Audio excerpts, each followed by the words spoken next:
All right, so let's take a look at exploiting some of these Wi-Fi hotspots and some client attacks in there as well. All right, we're going to talk about the Wi-Fi hotspots, their popularity, how they're configured, what makes them a little different between a traditional open wireless network, talk about the various hotspot components and its architecture, and then some things for us to think about for those that actually do end up using them, and certainly how we can start to protect ourselves there. I did an interview with some folks from Hack5. They're starting up a new sort of video blog series, and they're putting a bunch, quote, in the can already so that they have some backlog. And the interviewee said, so on an open hotspot network, what can you do to protect yourself aside from doing X? And my answer was, do X, because that's really the best way. And I'll leave that for when we get there. All right, so let's take a look at the hotspot architecture. And when I'm talking hotspot, I'm talking networks that are provided by some business or some location that you may frequent for you to be able to use, quote, free Wi-Fi in their store. We talked about a little bit this about yesterday, with cellular and then moving to Wi-Fi to be able to get data and so forth and so on. Sometimes they don't have all of those components. They don't have that captive portal where you have to perform some authentication. It's still a hotspot network, for example, and some have better security than others. For example, we have this little mom and pop, they'd hate that I'd say this, Greasy Spoon restaurant near us. It's maybe 8 tables, can seat about 20 people total. And they make these fantastic, really greasy, good breakfasts. And we tend to go there a couple times a month for breakfast. They sold the business to the new family, and it's still really good. But the new family actually gives you Wi-Fi access at this little Greasy Spoon now. The old owners didn't take credit cards. It was cash only, no internet, no nothing. The new family has internet there, and right on the whiteboard where they write the specials, they say the Wi-Fi password is good breakfast type of thing. So they actually are using WPA2 pre-shared key. My kids love this because they can actually now watch YouTube videos while they're waiting for breakfast. I'm like, no, put the damn tablet away. It's breakfast time. But yeah, not so much. So depending on where you are, you'll find various types of configuration for these.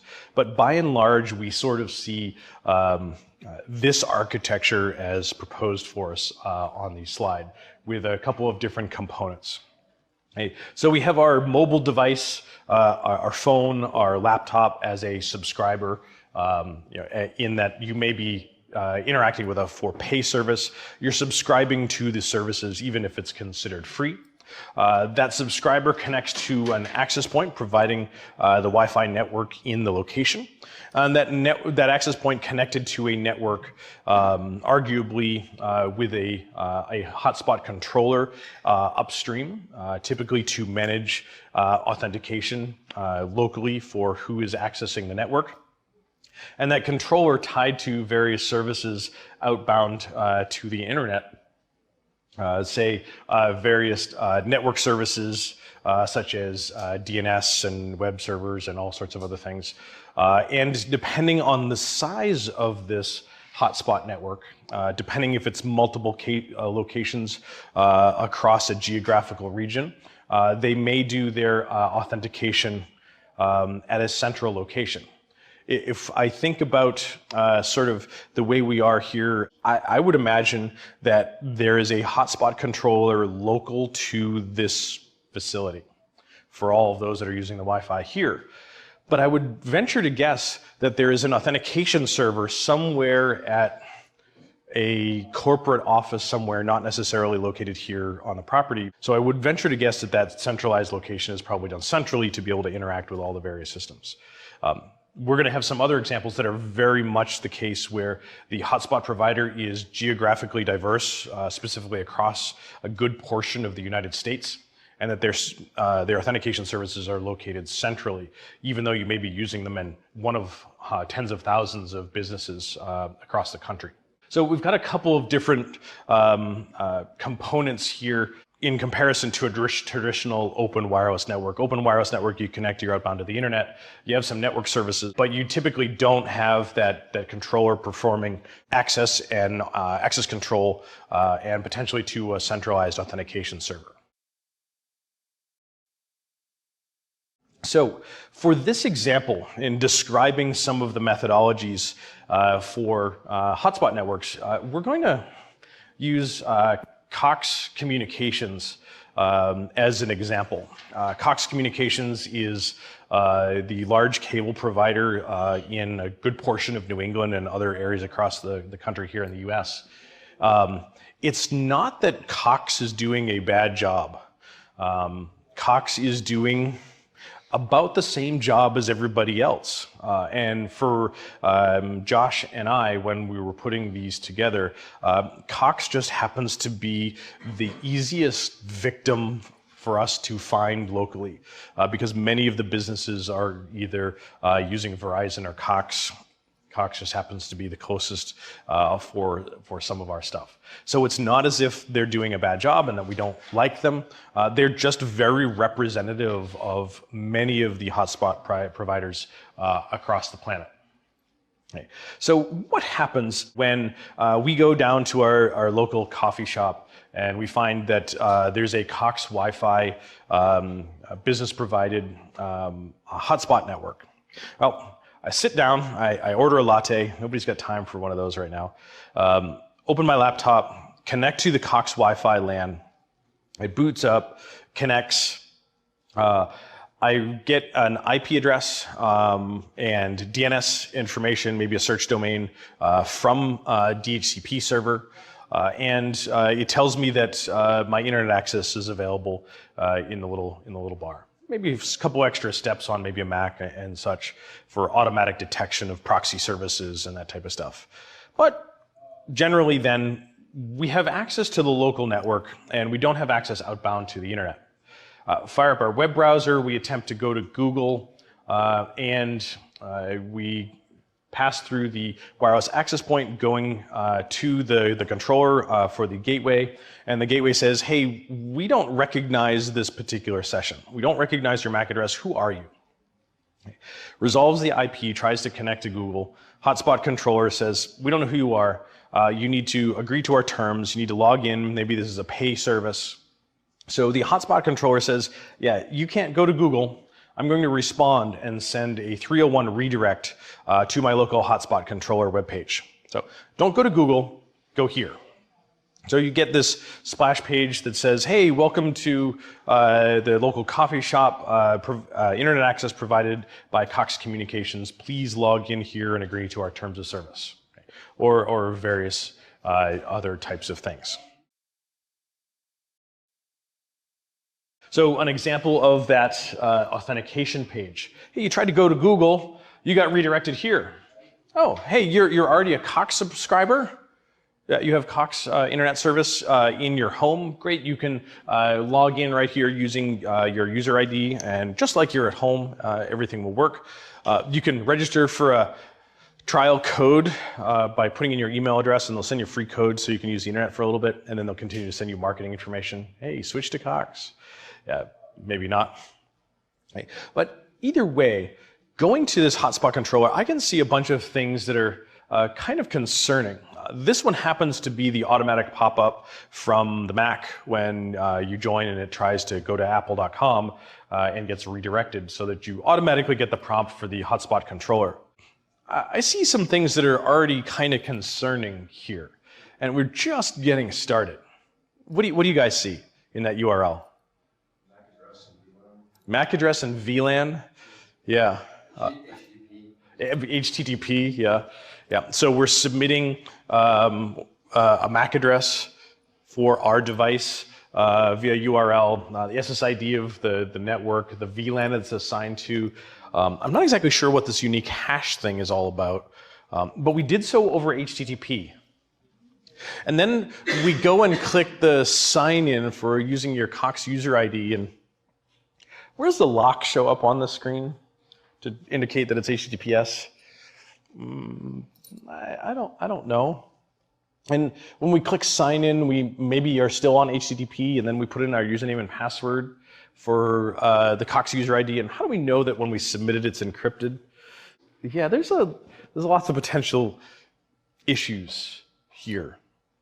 And we've barely just got started. So let's start exploring what some of these things, how we end up with some of these.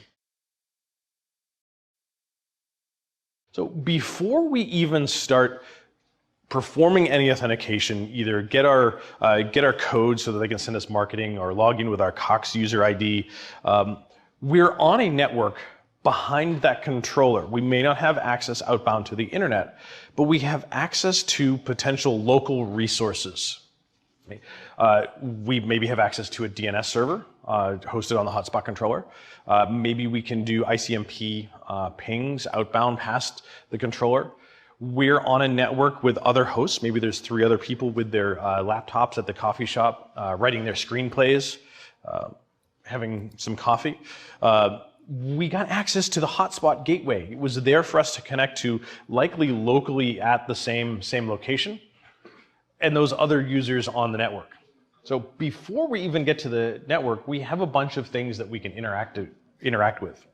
If we authenticate to that portal, we're then taking that information that we provided, such as the MAC address, to open some firewall rules to allow us outbound access to the internet. Before we even authenticate, we have access to some resources. Well, one of those is the hotspot controller.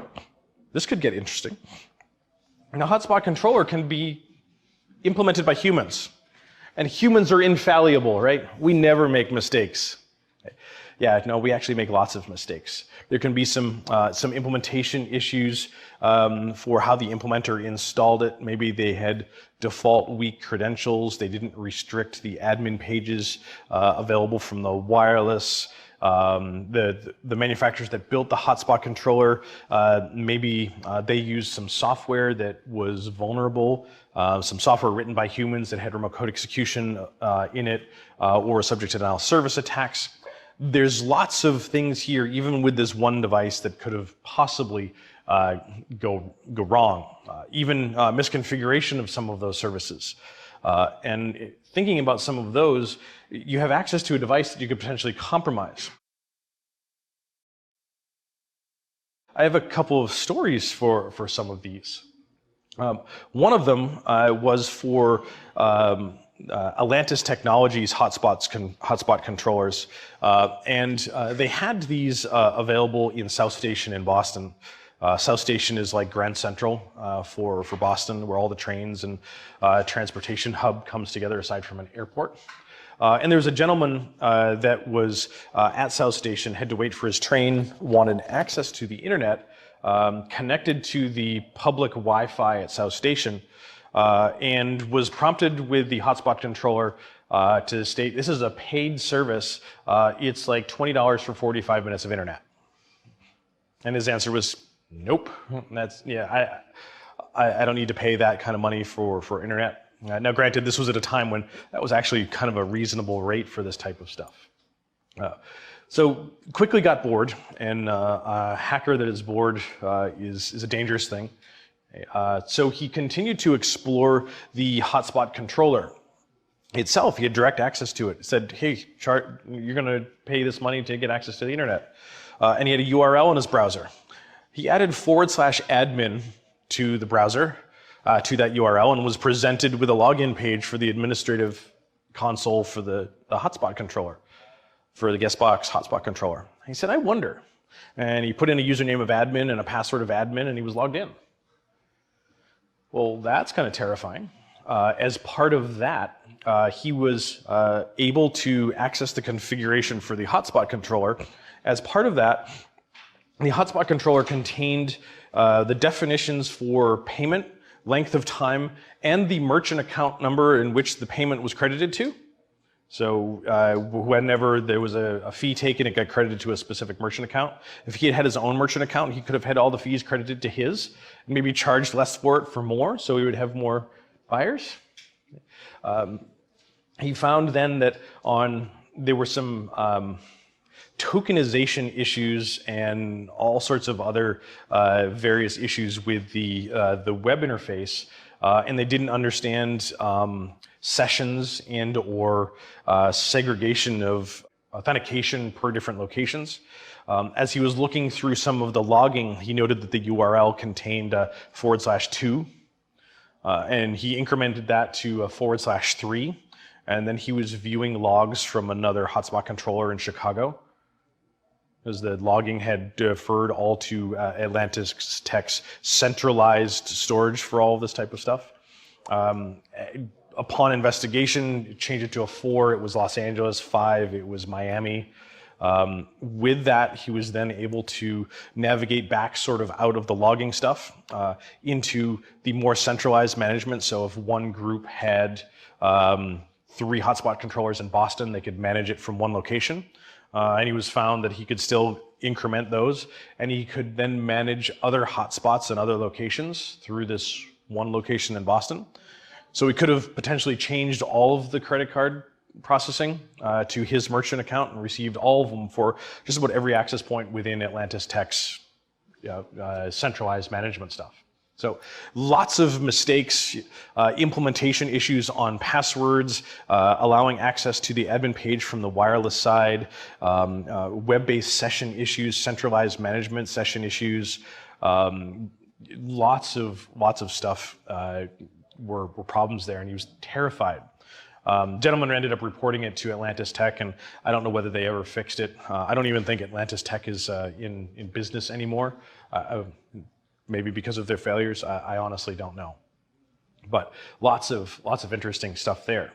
On another note, I do a lot of travel for work. I've been traveling as a consultant for many years. I spend a lot of time on airplanes and hotels. And I was teaching this class to a bunch of US government folks. And as I'm teaching the class, I'm having that I probably shouldn't have said that moment. And I was talking to them about some hotspot controllers. I was on an airplane. I was on an airplane for a fairly decent amount of time, a couple weeks prior to this class. It was GoGo in-flight internet. And I connected to the GoGo in-flight internet, and I did an Nmap scan of my local network, and there was a couple of machines there, one with some open file shares with like vacation pictures on it, and it wasn't anything terribly interesting. And I was only like a half an hour into the flight, so I had another 5 hours to go. So a hacker's board is never a good thing. Right? So instead of doing the Nmap scan for the Class C network, I changed it to a Class B. So add another 0, change the subnet mask, and just let it go for a little bit. And read some of my book, and then came back and looked at it later. And I had very similar results across multiple subnets. They were assigning a subnet per airplane, as it were. And I'm telling this story to some federal law enforcement officials. I'm saying, so yeah, on my plane, there was a couple machines, and then there was a hotspot controller that was a SQUID transparent proxy, and I could see the SQUID services there. And I was able to determine the SQUID version. Like, I wonder if there's remote code execution in this SQUID proxy. That would be really cool. But doing that other scan of that Class C revealed my plane was like 172.16.0.1 for my gateway. And then I get 172.16.1.1, 172.16.2.1, and 172.16.3.1. I was nmapping SQUID proxy capture portals on other aircraft while I was on an aircraft. Well, now I really want to know if there's a SQUID proxy on that airplane, or a vulnerability in the SQUID proxy. So I paid for the service. I got to the internet to see if there was, and fortunately there was not. It was relatively decent, up to date.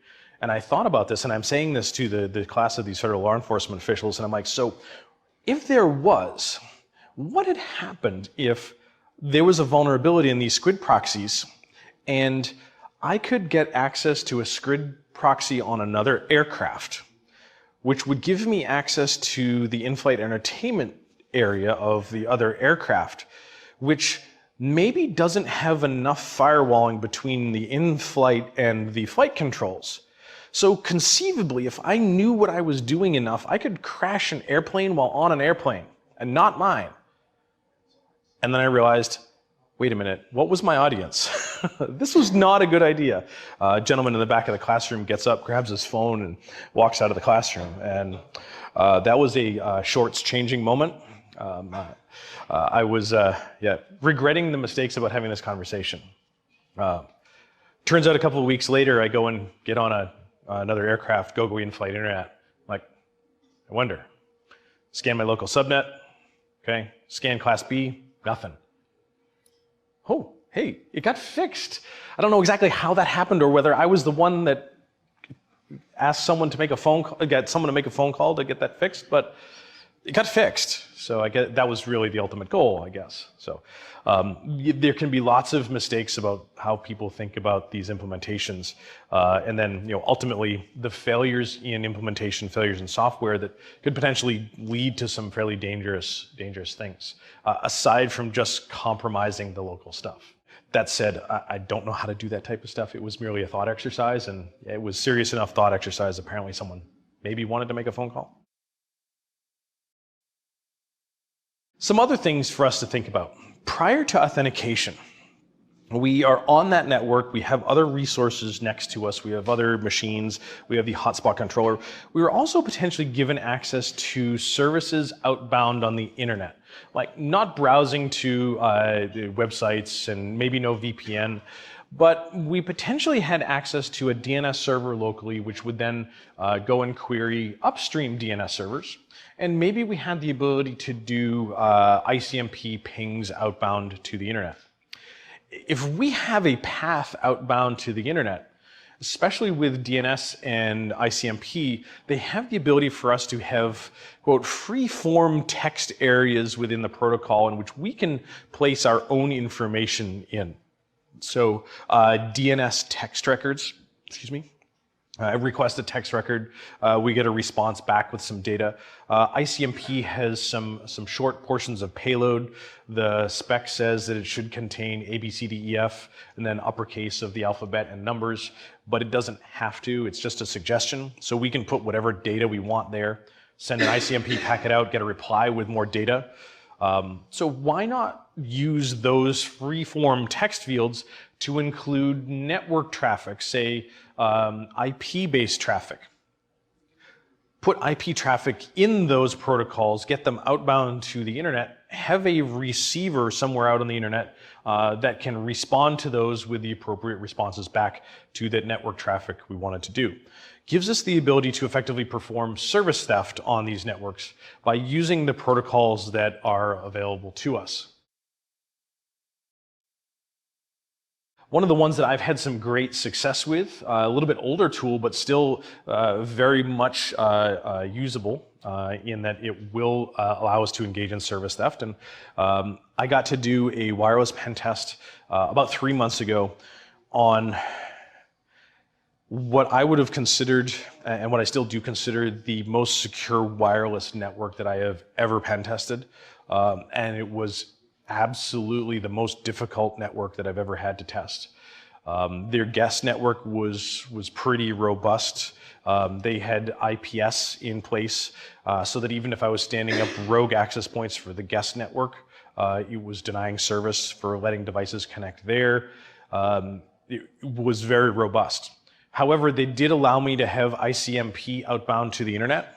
And my intern Faith had ICMP TX set up on a server already, and then she just needed to give me the destination, configure the ICMP TX client on my end, set it to the destination, and we were able to tunnel traffic outbound with ICMP TX by putting the IP packets in the data portion of the ICMP payload, echo request to echo reply.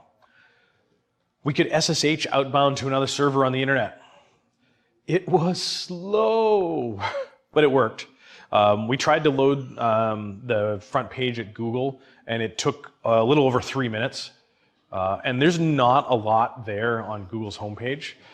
There's an image in, 13 words or something like that. The words came in fairly quick. The image took the remainder of the 3 minutes. So it was incredibly slow, but it worked.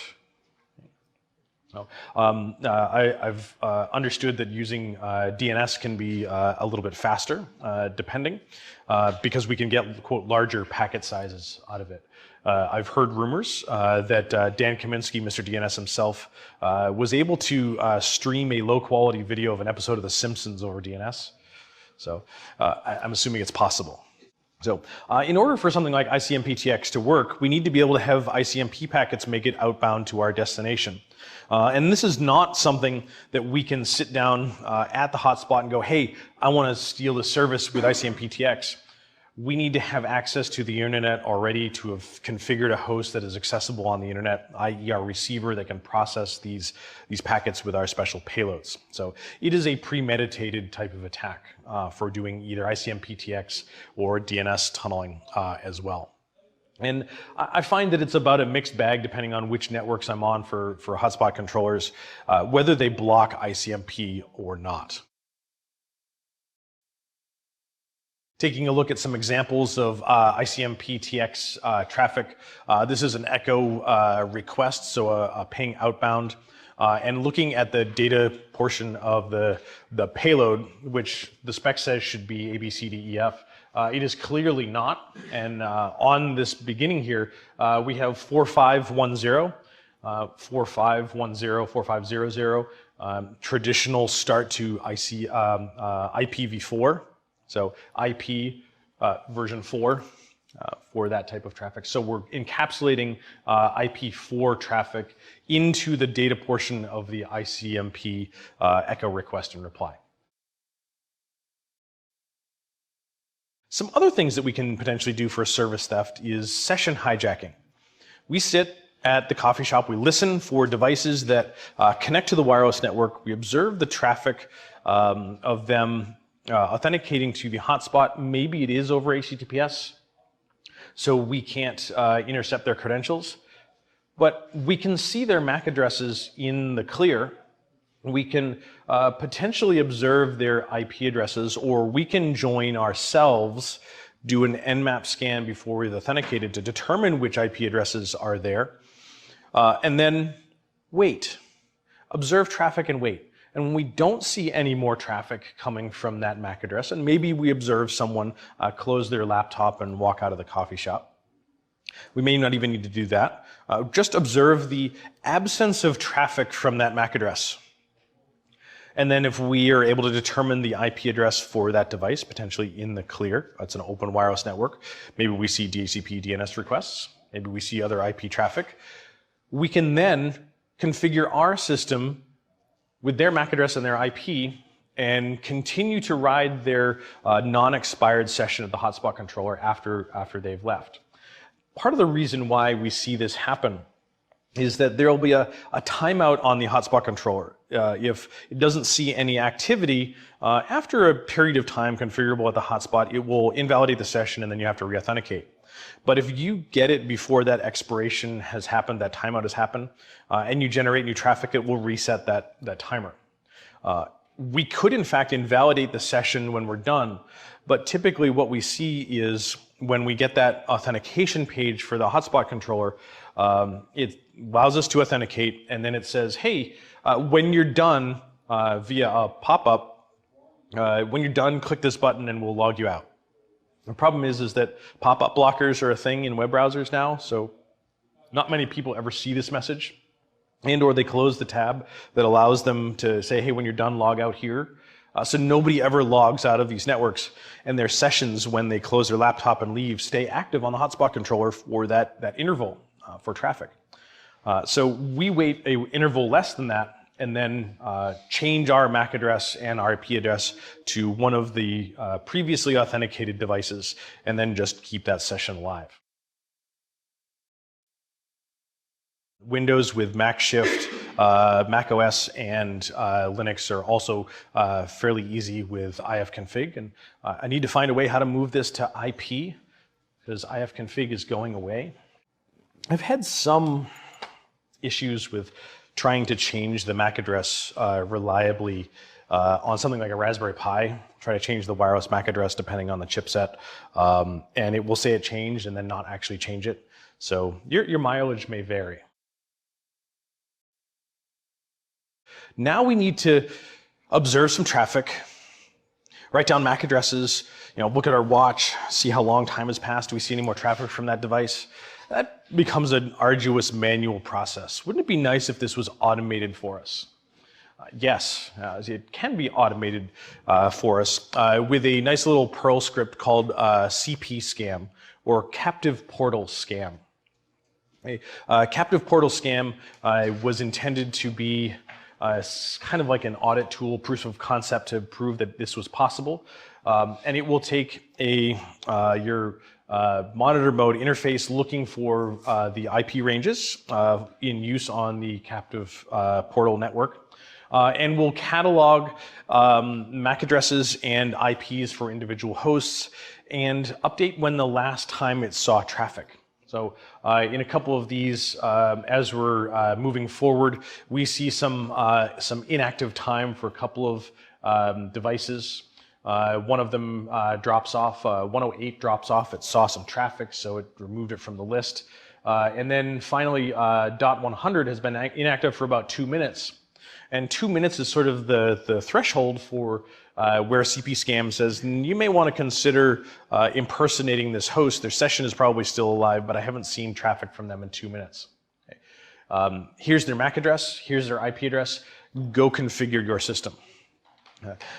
This was a tool in response to another tool that has been deprecated called Pickup Line, or PUL. Pickup Line would do similar types of activities, but with CP Scam, it is very much you're making an active decision to change your MAC address and your IP to engage in service theft. So you are physically doing something to make that happen.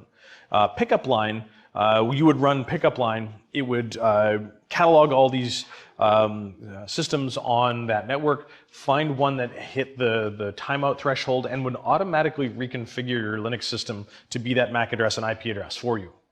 So it would do everything for you, like PUL, done. I have service theft. So there wasn't a lot of premeditation that needed to happen to that, and there wasn't a lot of active interaction to engage in service theft. So arguably this tool may be a little bit more ethically pleasing in that you are making a conscious decision to change your MAC address and IP as opposed to having it done automatically for you. So open wireless networks. People still do unencrypted protocols on open wireless networks. It's still terrifying. So let's go take our wireless adapter, put it into monitor mode that we learned yesterday on a specific channel for this hotspot network, and capture traffic and see what we can see. Now, we're getting better at doing encrypted protocols on our laptops and our desktop systems and so forth, and through web browsing sessions and the applications there. The problem that we find still is that very often on our phones, on our mobile devices, they are not using the same level of due diligence for encrypted sessions. Looking at weak protocols, unencrypted protocols on open wireless networks for handheld mobile devices, phones, is absolutely something that still happens and can actually be kind of terrifying. For example, one of the ones that I've been using lately is Zillow. I potentially have a house for sale in the near future. We're potentially looking to move in the next couple of years to the Olympic Peninsula, just outside of Seattle. So, looking for some houses there. And Zillow allows you to sort of do home values and real estate searches and so forth. But the mobile app, up until not all that long ago, the mobile app on my phone would do all of the post and get requests over HTTP from the mobile app. You go to Zillow.com on a web browser and it's all HTTPS. But the app itself is a glorified web browser, uses HTTP get and post requests. And if you're observing someone using the Zillow app while connected to the hotspot, the open hotspot at the little coffee shop, there's a good possibility you could observe all that traffic. And in this case, some pre-approval mortgage and viewing stuff for properties. Some of the messaging contained within the app was sent over HTTP. And in this case, a capture looking at the stream in Wireshark has some property values, the messages, I'm interested in this rental and would like to schedule a viewing, please let me know when this would be possible, a phone number, clearly fake, an undefined blank email, some zip codes, potentially somewhat sensitive information here. Depending on what we've chosen to include. My understanding that also you could do mortgage pre-approval through Zillow, which was also sent in the clear. And if you're thinking about mortgage pre-approval, you're putting in your salary information, your name, and potentially your social security number. So that was kind of terrifying. Josh was at his local coffee shop. Josh likes to get out of the office. He works from home and just go have a change of scenery for a couple hours, a couple times a week. And he was at his local coffee shop and was capturing this traffic. Zillow has a bug bounty program. He submitted this to their bug bounty program, and he got like $30 in a t-shirt. So yeah, there's another one that he received a little bit more money for that we'll see a little bit later. When we go into our little local coffee shop and we see that there's an SSID for Cox Wi-Fi, and clearly that's the one for providing free internet access here at the coffee shop, how do we know that that is the legitimate access point provided by the proprietors of said coffee shop? What's the only piece of information that our devices are presented with? It's the network name, right? So great, Cox Wi-Fi. How do I know that the Cox Wi-Fi network that I'm connecting to is the legitimate one? Well, it says so. It says it's Cox Wi-Fi. But as a user, us being a little bit more intelligent, as someone that has potentially configured an access point in some way, shape, or form in the past, are we restricted as to what we can name our wireless networks when we configure an access point? No, I can name my access point whatever I want. I can call mine Hacks of the Matrix-Unify. I can call mine Cox Wi-Fi. I can call mine ATT Wi-Fi. Lots of fun there. We can call our access point whatever we want. So as an evil bad guy, or someone that wants to have some fun, we can create our own access point and make it be that identical to that of the ones for the coffee shop. So we can then potentially lure those clients to our access point. Maybe we offer increased speed. Maybe our signal strength is greater because we're sitting closer to the victims and our signal strength is greater, so maybe they will come to us. We just sit and listen and observe for beacon requests, beacon frames rather, or probe requests looking for access point names, and then we can become those access points. Let's just create our own, and then provide upstream services that look like the legitimate ones, but aren't. So I'll create an access point called Cox Wi-Fi, and I'll tie that to a web server and my own DNS server and my own DHCP server, so that whoever connects to me gets DHCP addresses and gets DNS addresses. And my DNS server resolves everything to my website. My website happens to be a scrape, a wget of the Cox authentication page. And the Cox authentication page has similar type of functionality in that you can log in, and then you're logging into my hotspot, and I capture your credentials, and I happily say, okay, that's great for whatever you give me. Maybe even provide actual internet outbound so that you think everything is fine. Or you put in your redeem code. And in order to redeem code, you need to put in some name and address, and I'll capture that too. My favorite one is if you have credentials for this Cox network, or you have credentials for this network, oh, Mr. Pesci, thank you. The next page you get after that is, Mr. Pesci, thank you for using the hotspot and authenticating. We notice that your credit card on file is expired. Please enter a new one: name, address, credit card number, expiration date, CVV. And then my evil portal captures credit card numbers. That's not right, is it? Yeah. So how do we determine whether or not that is the legitimate one? Well, it's really hard for us to do, especially on open networks. So how do we make something like this happen? Well, we need to find a wireless network that is suitable. Certainly we could clone the one that is there, say Cox Wi-Fi, or we could look at some of the probe requests with something like Kismet to see which devices are asking for what networks and become one of those. Use some that are commonly known as open, like Linksys or D-Link, ATT Wi-Fi, and even some of those that are for other hotspot networks. And then take our own device and put that as the SSID of that network and attempt to get them to join our networks.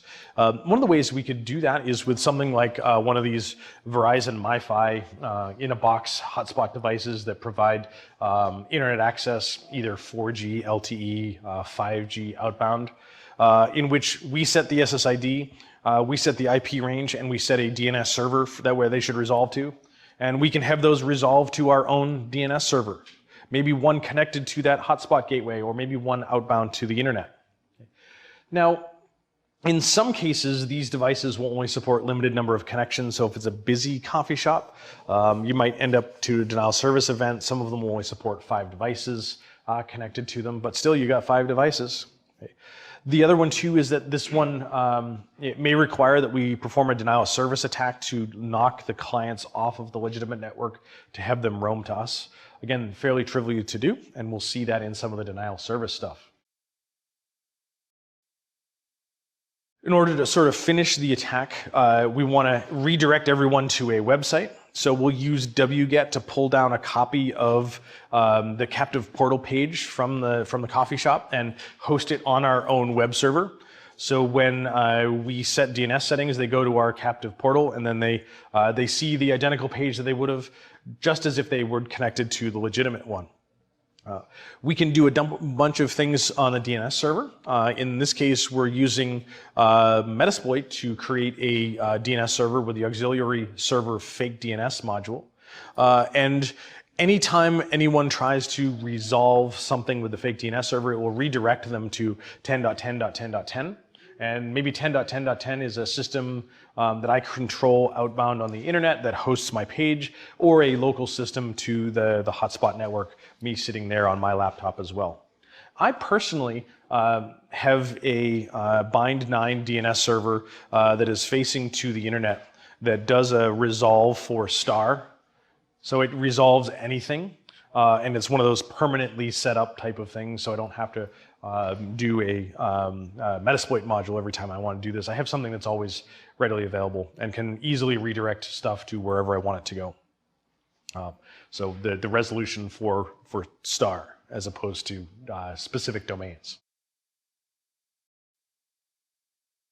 Once the victim joins the network, they try to go to Google, they resolve Google from my evil DNS server, and it redirects them to my captive portal page. Okay.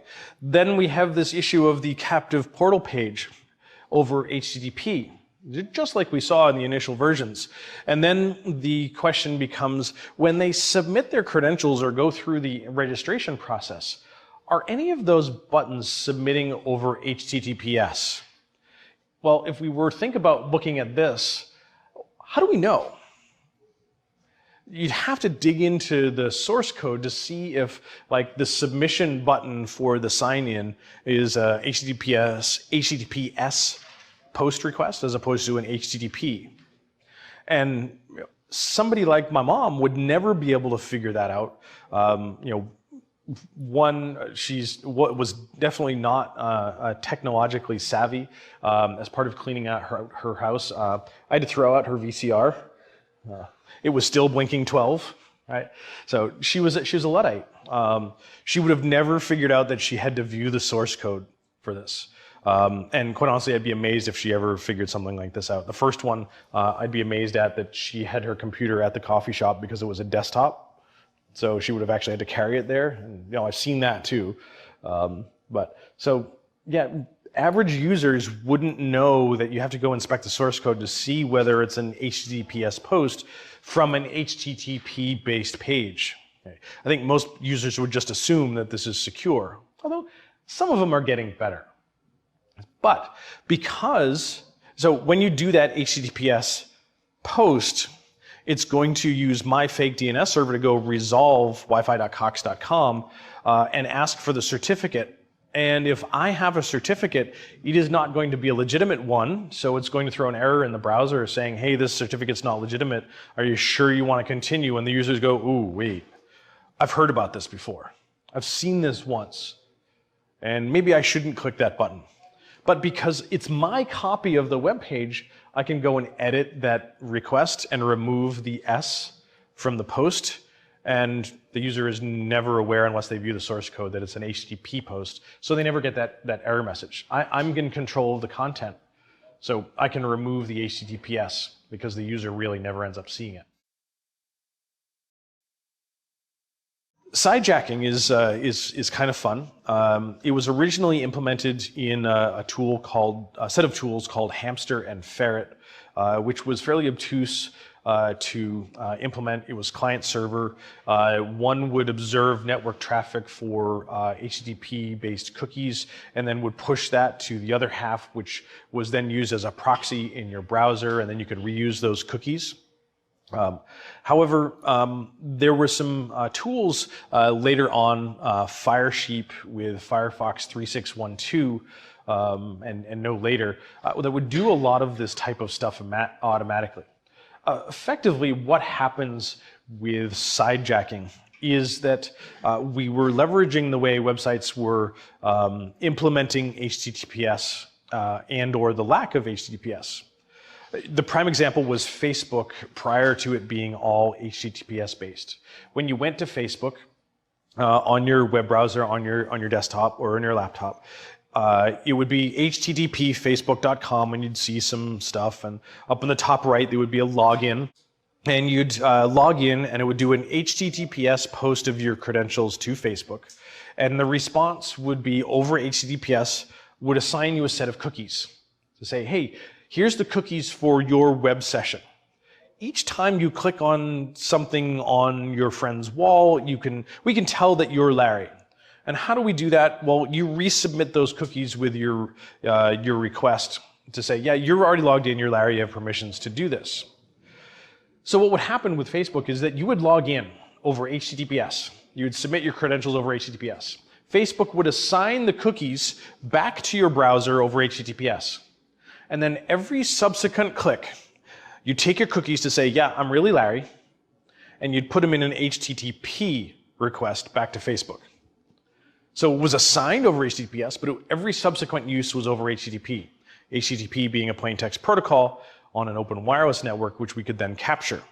And then take those cookies and define them in my browser, and then submit those over HTTP back to Facebook, and then I'm logged in as you. So capturing cookies reused over HTTP that were assigned over HTTPS. Now, Facebook and many other sites have largely fixed this problem. At the time when this was happening with Facebook, they were just starting to sort of make their rise up. And the problem was the Facebook side. They didn't have enough resources to do SSL, TLS, en masse for all of their sites and for every request. It's computationally expensive and would lead to a poor user experience if Facebook was really slow for doing all this SSL, TLS. And as they got more money and they realized that this was also a problem, they did SSL offload. They did all of this really expensive computationally and financially math for everything all the time, and Facebook is still relatively speedy. So many of the sites have done similar types of things, and they protect that cookie in use over the entire time. Taking a look at this one from a mobile device, this is another one that Josh was finding in similar fashion to the Facebook, in which you log in over HTTPS, but every time you navigated within the application, the mobile app, you were using HTTP and resubmitting those cookies. In this case, It was for Orbitz, the Orbitz mobile app. Josh got like $750 for submitting this one to their bug bounty. And what he was able to do was sniff the traffic on an open wireless network while he was using the Orbitz app, found that the login was over HTTPS, but the mobile app was then submitting each subsequent request over HTTP, reusing those cookies. He captured the cookies, took them over to his laptop, plugged them into his browser, and then was able to authenticate with his browser without having username and password using those same session cookies. In this case, the sign-on cookie. So pulling that from Wireshark and going to his web browser on his laptop with the Add Cookie Plus plugin. So adding the sign-on cookie with the value for orbitz.com and adding those, and then just going and navigating to orbitz.com, it would replay that cookie and logged him in as Josh. And apparently he doesn't have a lot of Orbitz rewards. Okay. But then now what can we do here? Book flights, maybe with the pre-stored credit card at Orbitz. Cancel flights. Maybe cancel Josh's flight on the way to teach a SANS class, and he gets to the airport and, sorry, sir, we don't see you on this flight. Yeah, that could get awkward. So some potential issues here. We can also do similar types of things with Burp as well. We can then capture stuff with Wireshark, grab that cookie, and then replace that with Burp Repeater using our session cookie within Burp Repeater as well. So there's a bunch of things that we can do to protect ourselves using open hotspot networks. So in this case, layer 2 security at Wi-Fi 802.11 on an open hotspot network is non-existent. So we need to be reliant on other security techniques. We're putting ourselves on a network with potentially other hostile individuals at the coffee shop sitting a couple of doors down. So making sure that our devices are locked down and up to date. Maybe even some host intrusion prevention stuff on those devices as well. Talk to our users about the use of hotspots and maybe some of the things that they should consider not doing, like doing their online banking and those types of things on public hotspots. Okay. One of the, arguably, in my mind, the best thing that we can be doing as a security admin for our group, for our groups, is to require the use of a VPN when using a hotspot network, even if that's something they need to manually turn on, and disable split tunneling, so all of that traffic ends up over the VPN. Great, listen to my open hotspot network session, and then you get IPsec VPN or TLS VPN traffic. I did specifically skip one because it sounds great in theory. Restrict which networks your devices can connect to. If we're talking Windows systems, we can configure that via group policy. So only allow your Windows systems that travel to connect to your internal corporate SSID and an SSID of a hotspot partner, say Cox Wi-Fi. That's great, that sounds amazing. It sounds pretty easy to do, but then what happens if you have, say, one of your executives or a group of traveling sales folks that go into an environment in which Cox is not even a player in that market and there's no Cox Wi-Fi available? Now what do? They can't connect to the internet, and while they need to check their email, they need to check in their sales forecast, they're just not able to do their work. So then you have to find another provider, and then now you've got 30 providers, and now you've kind of missed the security implication there. So in practice, this sounds, in theory, this sounds amazing. Just only allow them to connect to approved networks. But in reality, it's kind of hard to do, especially depending on where they travel. I have seen a solution to this in that one of the folks that we worked with solved this problem by only allowing them to connect to 2 networks. They gave them a device they could connect to their internal enterprise network, and then they restricted it to be able to connect to a MiFi device that was owned by the company and that was configured by the company with a specific SSID. So you want to connect to the internet while you're not in the office, you have to use your MiFi, because these devices will only connect to your MiFi and your enterprise device. Now this also starts to get expensive depending on how many traveling folks that you have. Like even folks that casually take their laptop off their desk to go work on some emails and maybe some Word documents at home, if they want to get access to the internet, they have to have a MiFi. And those can start to get expensive monthly fees for depending on how many of these devices you need. And then there's always the soft costs of configuring these devices and making sure that they get upgraded in time and they get turned back in when people leave. So it's doable, but there's some cost to that and some potential soft cost as well. As a consumer of these technologies and maybe using my devices elsewhere on hotspot networks, maybe I can start asking the hotspot providers to do better things for my security. Say asking them to do WPA, WPA2 pre-shared key, like our little greasy spoon does. They have it written on the whiteboard. Great, unless you've come in and grabbed the password, you can't get on the network, and unless you've captured some specific types of traffic, you can't decrypt my traffic. So there's some timing-based attacks that happen there. Maybe we can encourage them to use 802.1x with an EAP type for some authentication. From a mobile device, I haven't seen anybody implement it yet. There's an EAP type that I'm fascinated by that doesn't require any username and password. It's called EAP SIM, and it uses your keys from your SIM card or your virtual SIM from your phone to provide authentication to those networks by using the information from your cellular provider. Well, that's kind of neat. If the phone is authorized to talk on the cellular network, we can reuse those same credentials stored in that secured module on the SIM card to authenticate to wireless networks. I haven't seen any place that has implemented EAP SIM yet, but I think it's a pretty fascinating technology. Okay. Work with folks to try to provide other secure options. If we are using hotspots, examine our certificates when we do any of the submissions. Maybe they've not realized the HTTPS submission of credentials thing. If we do have a paid account, see if we can look at the audit logs as to when devices have logged in and used. Maybe our credentials were compromised. And ultimately, use a VPN, whether it be IPsec or SSL/TLS, such as OpenVPN. I don't care, as long as it provides some additional encryption at a higher layer protocol and disable split tunneling, so all of the traffic goes over it. These are getting easier and easier to set up on both your desktop, your laptop, and/or your mobile devices.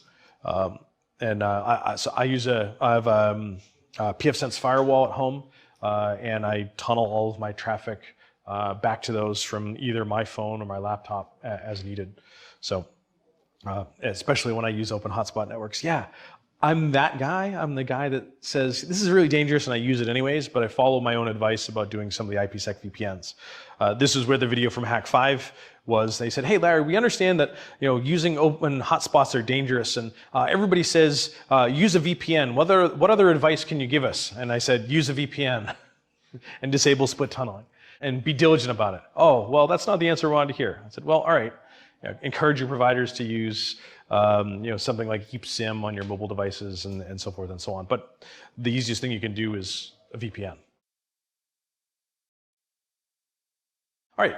We talked about the 5 hotspot components. We talked about it being difficult to determine a legitimate and a illegitimate access point based on those names. We see deployment of hotspots everywhere. There's one here at the hotel. Just about every restaurant I go into nowadays has some sort of Wi-Fi available. The one that was just absurd to me, we were in South Carolina visiting my mother-in-law, and we went to the beach, And you walk down the little boardwalk to get to the sand, and at the end of the boardwalk is a sign that says SSID. I don't remember what the SSID was. But free Wi-Fi provided by the local Rotarians. Like, there's free Wi-Fi at the beach? I can think of better things to do than to need to get access to free Wi-Fi at the beach. But of course, then there's like people out there connecting to the Wi-Fi with their 10-inch iPad Pros taking pictures. It's like taking pictures of the flat screen TV. Like, what are you doing? Don't you have a phone? So yeah, they're everywhere. Okay. And we talked about some of the risks and some of the attacks that we can do, and some of the things that we can do to help prevent it, specifically some VPNs. All right, so let's talk about what the threat to the clients are, talk about some of the attacks for the hotspot injection threat, defeating PSPF or client isolation, and specifically attacking the client preferred network list. All right, so if we think about the state of Wi-Fi now, we have lots of things that we can do to help protect our clients and our networks. We have the ability to perform very strong authentication for devices joining those networks with WPA, WPA2 Enterprise, with AES and an appropriate EAP type, arguably EAP-TLS being the best of those. We have customers actually starting to implement EAP-TLS now using client and server certificates in conjunction with a username and password. We have the ability to do strong encryption, specifically most widely deployed with WPA2 and AES, moving into WPA3 with even better encryption types, and there's a little bit of a soapbox for me to get on there when we start talking about that. We talked about wireless intrusion detection yesterday for monitoring for rogues. We can also be using that for looking for other anomalous types of traffic so that we can potentially respond to attacks. The problem here is we have very few client-based defenses for observing when there's unusual traffic. We can prevent lots of attacks against networks, but we don't have a lot of opportunity for preventing direct attacks against clients. And certainly on open wireless networks, this becomes even more of a challenge. The first one that we talk about for attacking the client directly is the hotspot injection attack. We just had some discussion about the pervasiveness of hotspot network in an open state and that they are quite proliferous. They're around everywhere as open wireless networks. And as a result, we can now start interacting with these open wireless networks and their clients. So with the hotspot injection attack, we're going to exploit a race condition on these open wireless networks. We set up monitor mode, we start sniffing some traffic for this open wireless network, and we observe a client trying to do an HTTP request out to a website. We observe that request, and if we're there in that same network, we've observed MAC addresses for the client, the access point, the destination, and we can now potentially craft our own response to make it look like it came from the access point with an HTTP response of my content before the legitimate content from the website outbound actually even receives it.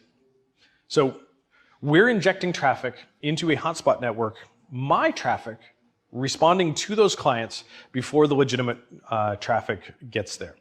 And it is a race condition. So we're trying to race the injection of our responses before we're trying to beat the legitimate responses coming back.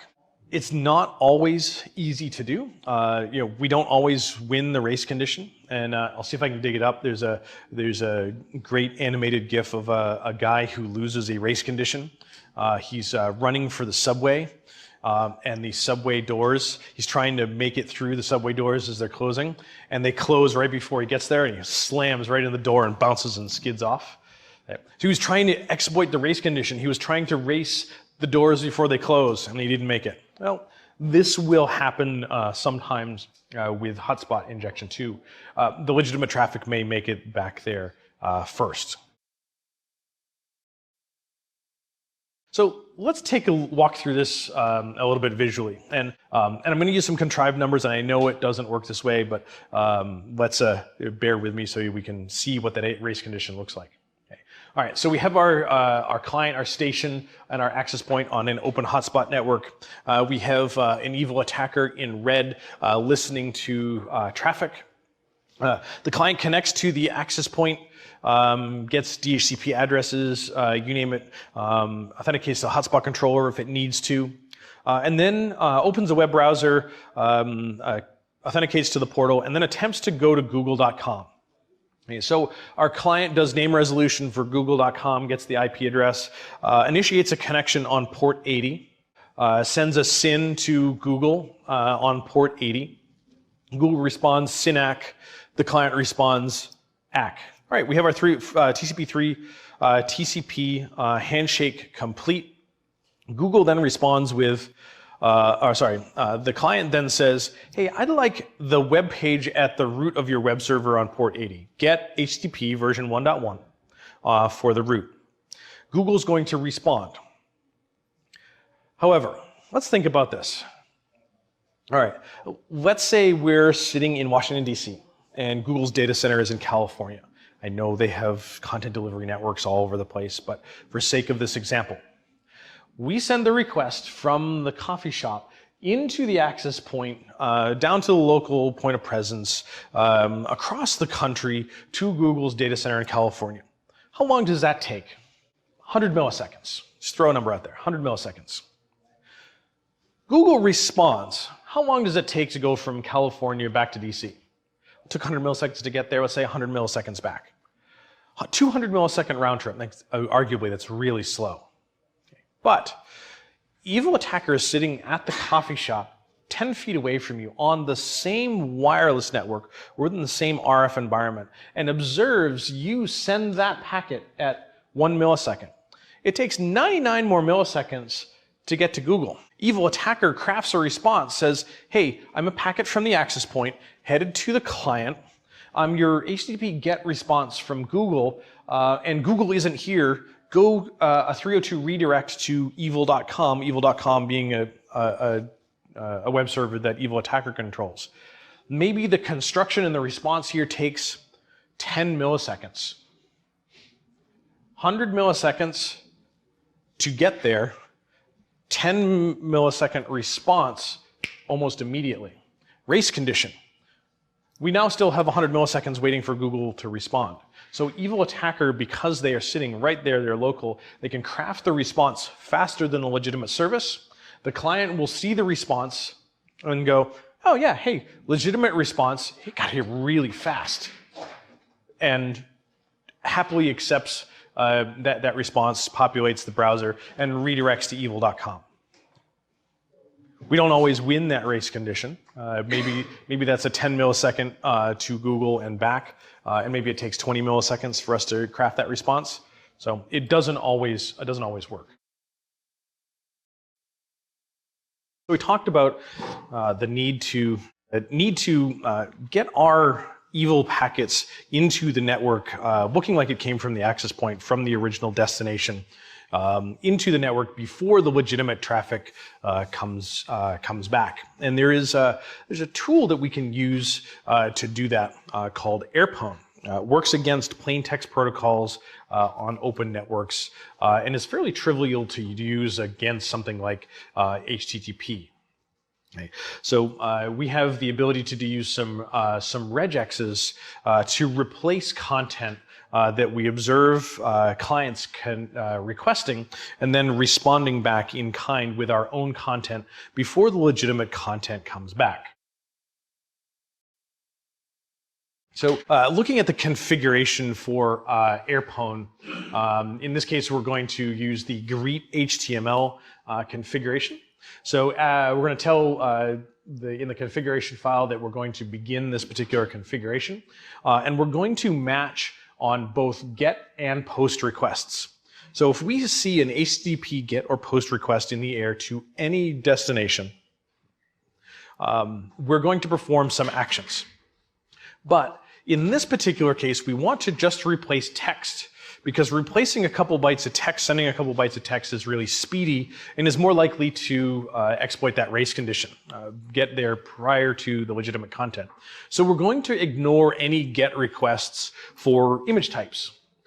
Image types are larger when we respond back with them, so we may not be able to respond back as fast and may miss that the race condition. So we're going to match GET and POST requests and only send responses when text is asked for. And our response, what we're going to inject into the air back to the client, is the contents of greet HTML in the content directory. That response is a fully formed HTTP response, not just the HTML content, but the actual protocol components itself. So we have HTTP 1.1, a 200 OK. Yeah, there's a page here. There's some content. We're going to close the connection at the end of reception.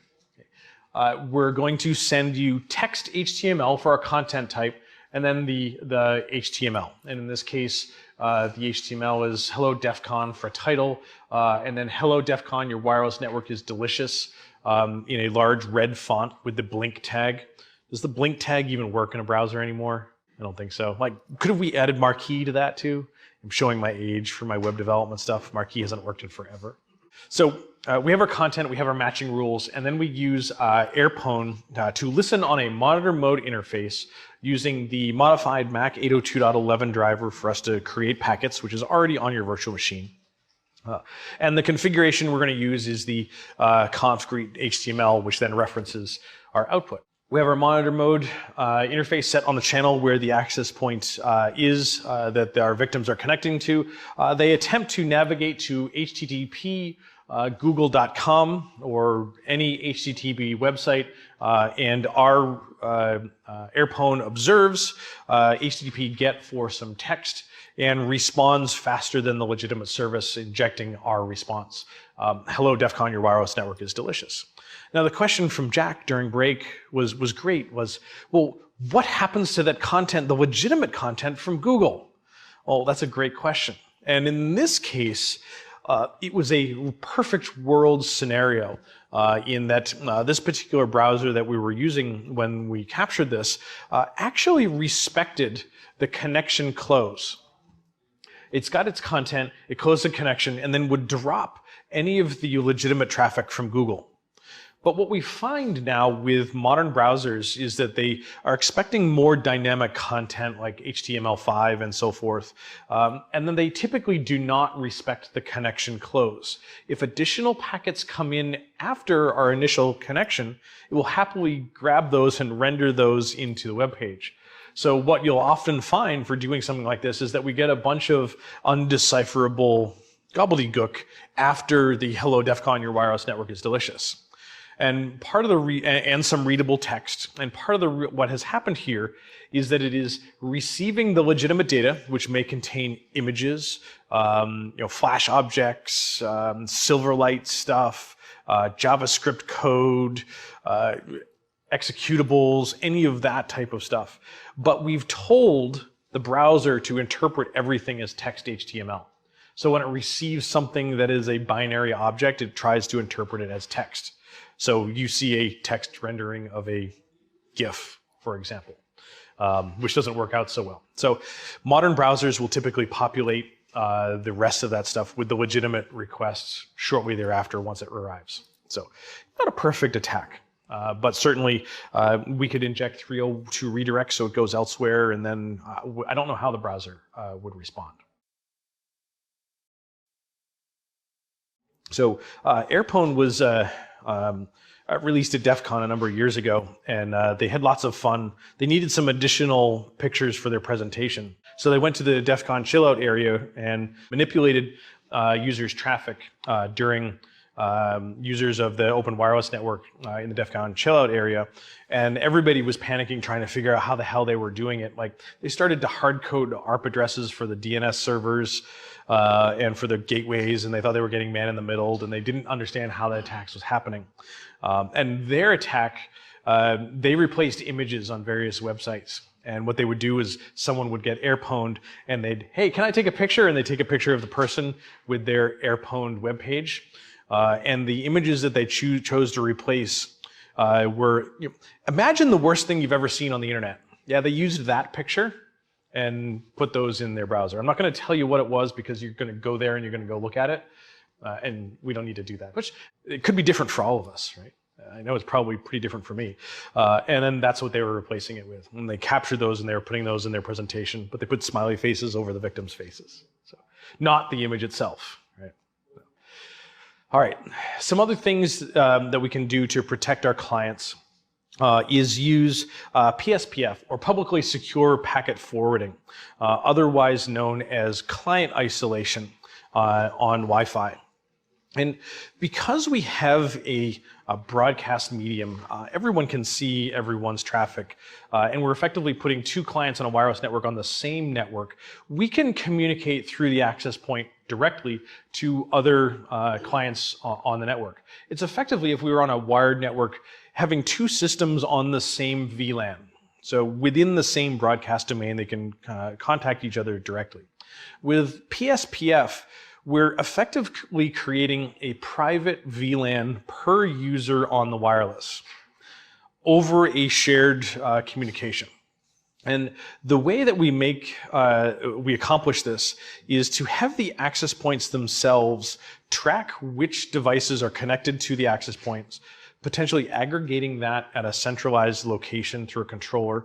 So if we have one SSID, sans roga 1 across multiple buildings, that we can track the MAC addresses of the clients connected to that network. And then the access points themselves are doing the controlling of traffic. So while everything is public in the air, the access point, if I try to send a packet to Ben through the access point says, Larry, great, I've got your packet, you want to send it to Ben, but we have PSPF turned on, and I'm not allowed to forward traffic to Ben through the access point because we have private VLANs. You have your own private VLAN, you should only be able to use your traffic, see your traffic, and same for Ben. You shouldn't be able to see any other users that are there. So the access point is effectively not forwarding packets to other wireless users who will only pass them upstream to the DS. We talked a little bit about that DS with some of the packet basics with the to-DS and the from-DS to determine directionality. All right, so taking a look at this a little bit visually, we have two examples with and without PSPF. We have Otto and Hannah both connected to the same access point, and Otto wants to send a packet to Hannah and have Hannah respond. On the same wireless network, no PSPF, we're effectively on the same VLAN, no restriction between. So Otto sends a packet in the air, source of Otto, destination of Hannah. It is headed from a client to an access point for the access point to send back out, potentially to the DS. So it is to the DS. So the to-DS flag in the packet header is set, the from DS is clear, meaning it's going from a client to an access point. Access point receives it, says, oh, hey, I know where Hannah is. Hannah is connected right here to the same access point. I'll go put this back into the air with the destination of Hannah. This time it's coming from the DS, the distribution system, out to a wireless client, from an AP to a client. So we'll clear the to-DS and we'll set the from DS. Okay? Ability for us to determine directionality of a packet in the air. With PSPF turned on, Otto wants to send a packet to Hannah, sends the destination of Hannah to DS set, from DS clear, from a client to an access point. Access point receives it and says, hey, I know where Hannah is. Hannah's connected to this wireless network, and I'm not allowed to send it to her because we have PSPF turned on. She's on her own private VLAN. No one else can communicate to her. So access point drops the packet. No rebroadcast into the air, no response. Cool. All right, so that now prevents me from attacking you when I'm connected to the access point. But there's a problem. As an evil attacker, I spoof my own packets. I want to talk to Otto. I'm Eve. Eve wants to talk to Otto. Eve sends a packet into the access point, relayed to Otto, same access point. Access point won't relay it because PSPF is turned on. However, what I can do is I can inject a packet directly into the air, spoofing as the access point. Hey, source address came from the access point from Eve into the air from DS, looks like it came from the access point, to Auto. Directly injected from Eve, not at the access point. Auto receives the packet, and Auto says, oh, hey, that's cool, I'll respond to Eve, and sends that packet in the air to DS back to the access point. Access point says, oh, hey, this is for Eve, drop it, I can't relay it to her. But Eve has monitor mode. Inject a packet to Auto, directly into the air, looks like it came from the access point. Auto responds back to the access point. Eve goes, oh, hey, look at that. Auto just responded in monitor mode, because I can observe everything. We just do all of that manually ourselves. Don't rely on the access point to transfer the packet for us. Create it ourselves. Make it look like it came from the access point. Auto responds, and we just pull the responses out of the air. We know the access point won't respond for it, but we can get it ourselves. So we're doing self-service here. So this becomes a little bit of a challenge in that we now have to craft a packet. We have to listen for the response. We're getting lots of responses, and we now have to pick out the one that we got from Auto. And if we're doing a fairly large transfer, this gets kind of onerous. Wouldn't it be awesome if this was automated for us? Yes, it is automated for us. With AirTon NG as part of the AirCrack NG suite of tools. AirTon NG, we can start to specify a target MAC address that we want to send our data to, for example, Auto. And it will set the from DS, making it look like it came from the access point. Create the interface, so AirTon NG, the MAC address of our destination, and we're going to T0 for our PSPF attack using our monitor mode interface for Mon0. And it creates an AT0, a tap-based interface. So any data sent through that tap-based interface at AT0 will be rewritten by AirTon NG to look like it came from the access point direct to that particular victim for our MAC address with the from DS set, and then we'll capture the responses back out of the air to us. We do need to set a MAC address on our interface. On the tap interface, it doesn't do that for us, and an IP address so we can do IP communication there. So while PSPF is good in that it does some client isolation, and then I can send traffic into the access point to try to communicate with other devices on the same access point, but we'll stop the relay. We have a way around it using AirTon NG. Now that said, it really only PSPF only really ends up adding another barrier to entry, and I might argue a slight barrier to entry. When I find PSPF turned on, I typically just move on to something else. Great, you turn it on. I know I can get around it, but it's often becomes a lot of work because I can't do multiple systems at the same time. I have to target individual systems, and it just becomes onerous, difficult, and tedious to start interacting with other systems. The big one, too, is that we often find that many organizations do not have PSPF turned on at all. And arguably, there's a number of reasons for this. I personally, from my advice, like to see PSPF turned on guest networks and or hotspot networks.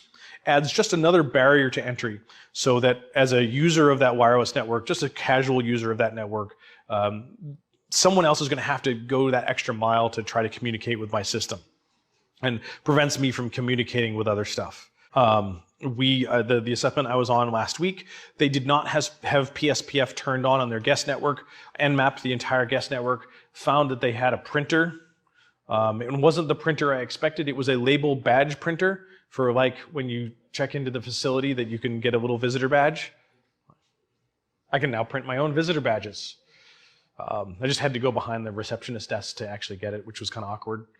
But I could have printed my own badges. But I had the ability to communicate directly with the printer when connected to the guest network, which maybe wasn't the best thing for that to do, especially where the printer was allegedly broken and I couldn't get a guest badge on the second day. I had nothing to do with it, I swear. And in many cases on a guest network, there's no reason for other clients to need to communicate with other stuff. On an internal enterprise one, I can see that there may be the need for an enterprise device to communicate to another enterprise device over wireless. Like, what happens if you have a wireless-based printer and you're a laptop and you need to print a document and you have a direct connection to the printer as opposed to using one of the Windows print spool services? Like, you'd never be able to print to that printer because never the twain shall meet. You can't communicate through the access point. So I can see some reasons why having that turned off in an enterprise environment might be reasonable, just from a usability perspective. Some other fun stuff, attacking the clients directly, and we're starting to see some devices be a little bit better about dealing with the preferred network lists and such. This one is the subject for today's t-shirt. Okay.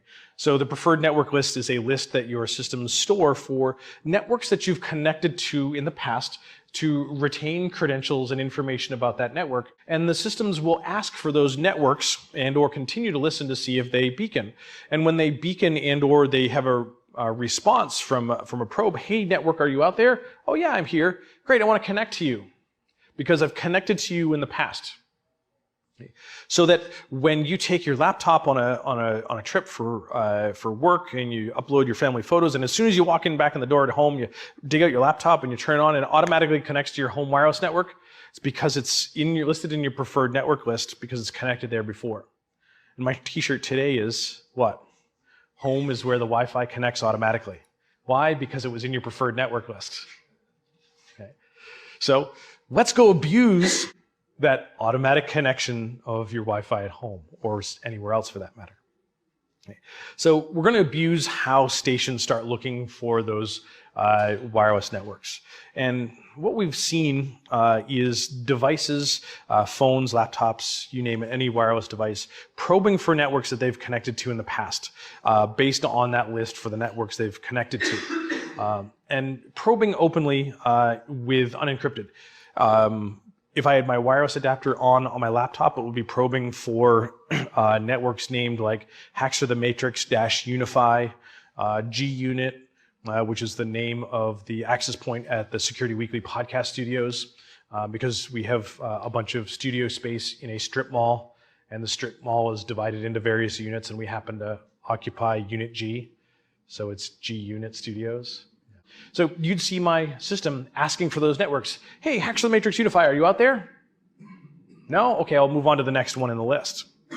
So same thing with mobile devices. Android, iPhone will do the same sort of thing. And if we can go into monitor mode and listen for those probe requests, why don't we just become those networks? Hey, you're asking for that network? Yeah, I'm that network. And do that automatically. Now, admittedly, we're doing better about not doing as probe requests as often, doing some MAC address randomization for the requests. So we're getting better from the device manufacturers to try to avoid this problem because they understand sort of this whole evil twin type of attack is dangerous in that if we can observe a probe request, somebody can just stand up a network in near real time to make that happen and we connect there. Okay. Some of the ways that we're seeing some of these are the devices are doing a probe request. Instead of looking for a specific network, Hacks of the Matrix Unify, we just send a probe request for any, and then all of the devices will respond, and then, oh yeah, hey, the one that I wanted was in that list. So we don't know which one they're looking for. Okay. Sometimes we'll see devices do those probe requests with random MAC addresses. So when we try to respond to that random MAC address, the MAC address is gone and it doesn't receive the response, and some other things there. Or a combination of doing both of those. Uh, and it varies between the manufacturers, the operating systems, the build of those operating systems, the version, and potentially some other factors based on device configuration itself. So the manufacturers are trying to address some of this problem about this whole privacy leakage of probing for those networks, but it's not perfect. And we still have devices that are not up to date with the latest versions of stuff that are still going and doing all of the bad things. We think about that, and I still have Android 4.0 devices at home that don't implement any of this type of stuff, and we're very subject to abuse of the preferred network list. So that said, we should still test it and see how our devices respond. So one of the ways that we can start attacking the preferred network list is by doing some information gathering with a tool called iSniff GPS. Okay. iSniff GPS takes a monitor mode interface or a packet capture and pulls through that data looking for ARP requests, MDNS, and probe requests looking for devices, looking for networks, and stores all of that data in a SQLite 3 database, which we can then tie to a front end through a web page to list all of the devices we've discovered, which networks that they've attempted to connect to, and then use that with some open source data collection engines such as wiggle.net for where we think access points are on the planet through user submitted data for war driving, and also through Apple's undocumented APIs for geolocation of access points. So by gathering some of this data, we can now start to draw some inferences and put some data together about potentially where users are, where they've been, and what networks they've connected to. So fairly easy to install iSniff GPS. I have it on another VM, and I'd probably like to try installing it on a more recent one. The big one, the last time I tested it, it required a specific version of Django, and the version of Django on Kali was a couple of revisions ahead of the one that it required, so it wouldn't install. But I haven't tried it in a little bit. It's always good to keep an older version of some of the stuff around. Okay. So fairly easy to install with a git clone, some Python requirements with pip, and then a create of the initial database with syncdb with the manage.py from iSniff GPS. Then we use the run shell script to populate that database either from a PCAP or a monitor mode interface. And I had some issues with the monitor mode interface reading live, and I think they fixed it. They didn't have the probe request properly escaped. So if there was a wireless network with an apostrophe in it, it would crash because it would terminate the string early. So once we have some data populated in the database, we can start the web server, in this case running on our local host on port 8080, and navigate to it with a web browser. In this case, we find that there are a bunch of devices probing for networks, some devices looking for the Something Clever network, Mothership 2, all right, I never know what they're going to name stuff, a bunch of Sans Rogo 1 wireless networks. Okay. And then we see this one device looking for the SANSEC 505 network. It's kind of unique. So we can now move that over to the locate SSID page. I believe this is the Apple Wi-Fi geolocation portion or the SSID search, and have it specifically search for SANSEC 505.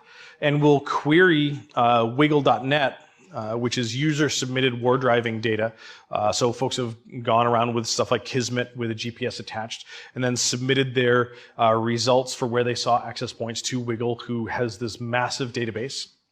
So that said, if we had captured this data in Miami, we capture all this data in Miami, we see that there's a device that has connected to SANSEC 505 in the past, and we've connected this in Miami.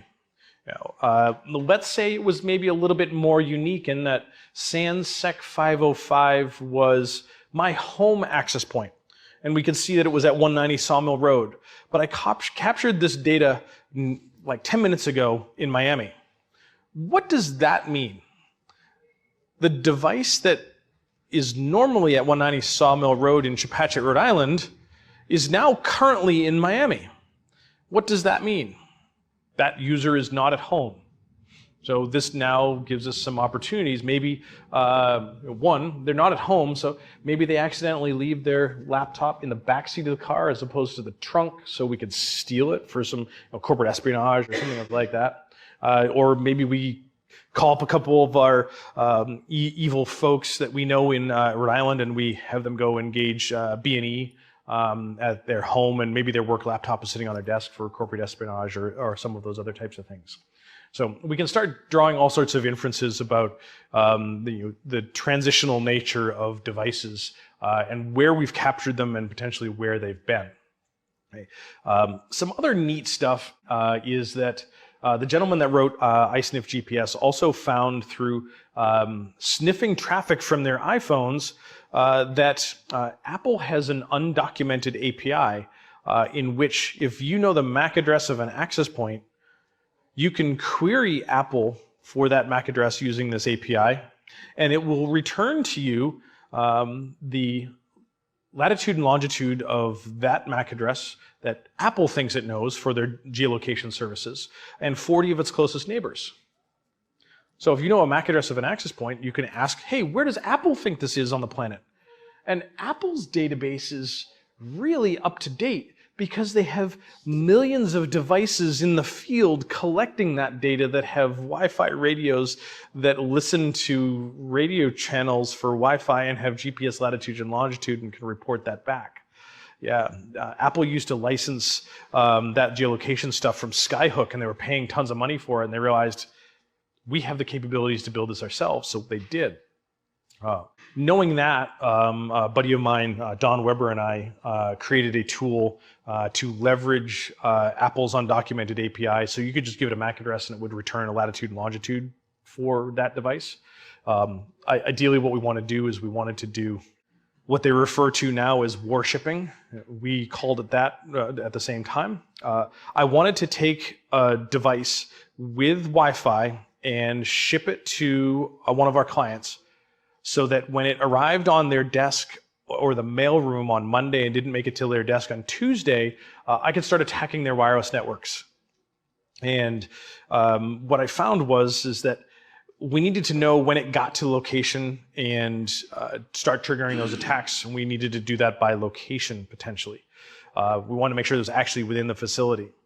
But trying to put a GPS in a ground-shipped package in a metal box, i.e. a truck, depletes the batteries like nobody's business. So we then realized that was kind of not a terribly effective attack using GPS for that. And which routes did it take? And then we could start doing some interesting mapping for that with GPS. But we realized we could use Apple's undocumented API. If we captured MAC addresses of access points via Wi-Fi in transit, we could then calculate the path after the fact using Apple's API. So that was kind of neat, some interesting stuff there. But what we also did was, if we could ask it for one MAC address, let's create a loop and have it run through a single last octet for where all of those MAC addresses are. And we did it up to 3 octets. So you could say, query Apple and ask Apple, hey, where is every access point with the prefix 004096? Every Cisco access point. And it would happily tell you. It would take some time to make that happen, but it'd tell you where every Cisco access point in the 004096 prefix was. We also, the reason why the fuzzing came out is we had seen some stuff on TV where they had tried to anonymize MAC addresses in some of the hacking scenes, like by putting QQ in one of the MAC addresses. We're like, well, great, QQ, well, what is it? So we'll just ask for all of them. We're able to track some of that stuff down. And I did a presentation at DerbyCon about the tool and some of the fun things that we had. Of course, the one thing that drove me nuts was I did this presentation about warshipping 4 years ago, and it didn't get a lot of media attention. Maybe shame on me, I didn't talk it up enough. It was lots of fun to do. And then a month ago, who's IBM's security arm? X-Force? Whoever IBM's security arm was, did a presentation where they said they invented the term warshipping, and they had shipped a payload to their customer and attacked their Wi-Fi. Like, no, that was my term. You didn't invent it. So, yeah, no credit where's credit due. No credit where credit's due. But the question became that I saw with that article, they said, oh yeah, we shipped a payload to our customer and it triggered when it got to their environment. Like, great, so you just admitted to a felony. Wait, what? We contacted the EFF when I was working on that project to be able to deliver a payload, and they said it's absolutely against the law to ship powered electronics through the mail. Because, well, if it's a lithium-ion battery and it short circuits in transit and it catches fire and burns down a FedEx truck with the driver inside, who's liable? Me. Yeah. They have laws about shipping batteries and making sure they're disconnected. So shipping powered electronics is a federal offense. And of course, they admitted, oh yeah, we did this. So they admitted to a federal offense. Okay. We didn't do it because it was illegal. I don't look good in a small room or in orange. So, but some fun stuff with this tool by just doing some information gathering. Speaking of querying Wiggle, Wiggle is the aggregation of lots of users' war driving information. I take a wireless adapter, put it in monitor mode, or let Kismet do it, captures data, and when it sees a new wireless network, it will query my attached GPS for, hey, where were you on the planet when you saw this access point? We then take the output and then submit it to Wiggle, and then Wiggle categorizes it, puts it on a map, makes all of that data searchable. And they've got 500 million Wi-Fi networks. And looking at some of these network densities, like that looks kind of terrifying. They have lots of great information. We can start querying them by encryption type and see how many people are still using WEP, which is, the number is still rather terrifying. We can look in our various areas and see what's been discovered for stuff that maybe we can't see out of our area. We can search for specific MAC addresses, specific SSIDs. We used to go through for when we're doing the podcast, like we'd search for Security Weekly, and we found some access point called Security Weekly out in Idaho. Like, who the hell are these people? But just lots of interesting information there. The things to be cautious about with Wiggle is that for a long time, they hadn't purged old data, and the data that gets submitted to Wiggle is not real time, or nowhere near real time. It is point in time.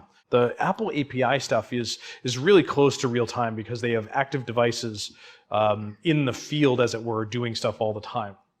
So the environment can change after cataloging by Wiggle, and they do retain the data for a number of years within their database.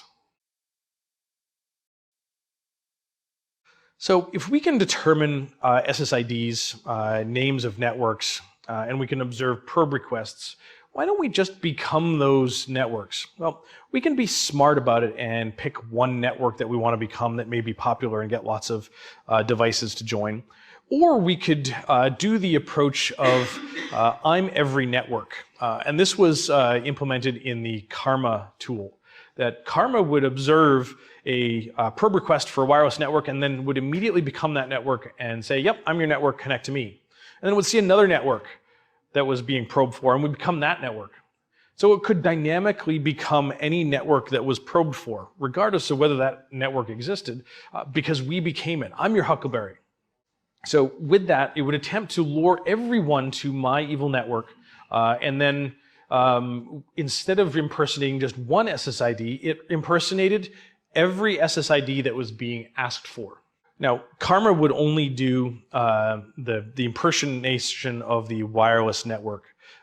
With Karma, you had to stand up the rest of your services. You had to provide DHCP, DNS, exploits, payloads, web services, if needed, you name it.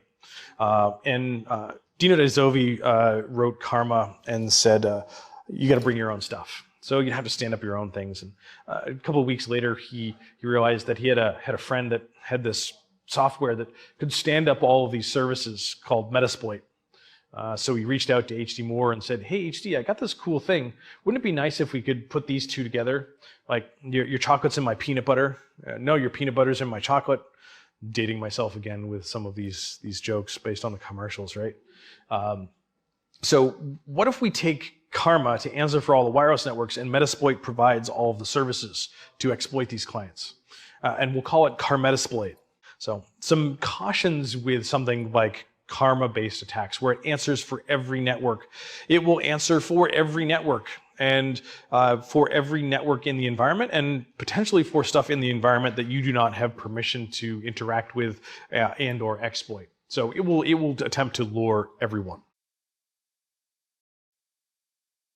So I don't get to do Karma very often, but we can implement Karma-style attacks with a bunch of tools. One of the arguably easiest to use is the Wi-Fi Pineapple from Hack5, whether you're talking the Nano or the Tetra. The Nano being the cheaper of the versions.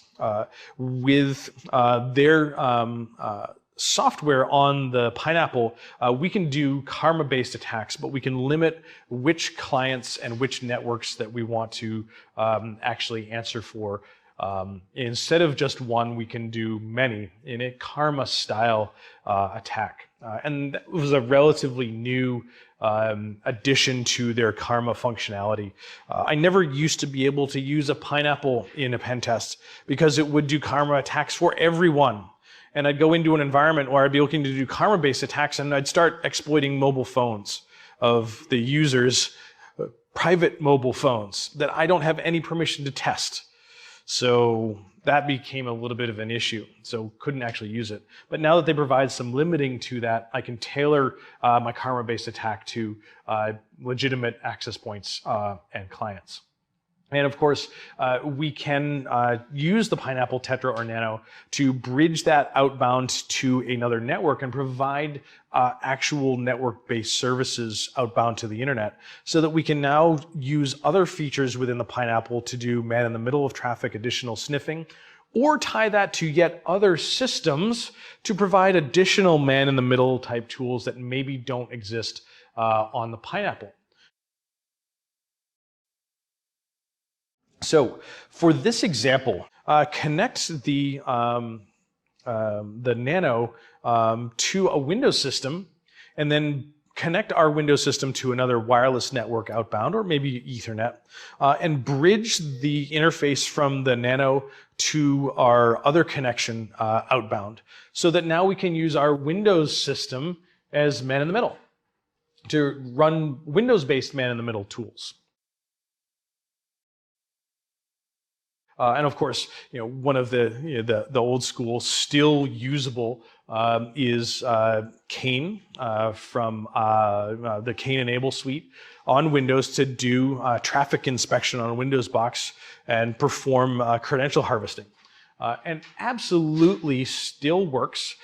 We talked about doing impersonation for open access points and mobile devices using HTTP services when we're talking about sidejacking.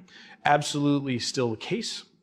We were getting set up for some red team events a while back, and we were sitting at a local Starbucks getting everything set up, grabbing a coffee while we were there, and we accidentally set our access point up as ATT Wi-Fi because we had forgotten to change some default configurations from the last time we had used it. And the woman a couple of tables down picked up her phone and used her SIP application to call someone overseas on one of the islands, and it authenticated via SIP over HTTP, and we had her SIP credentials.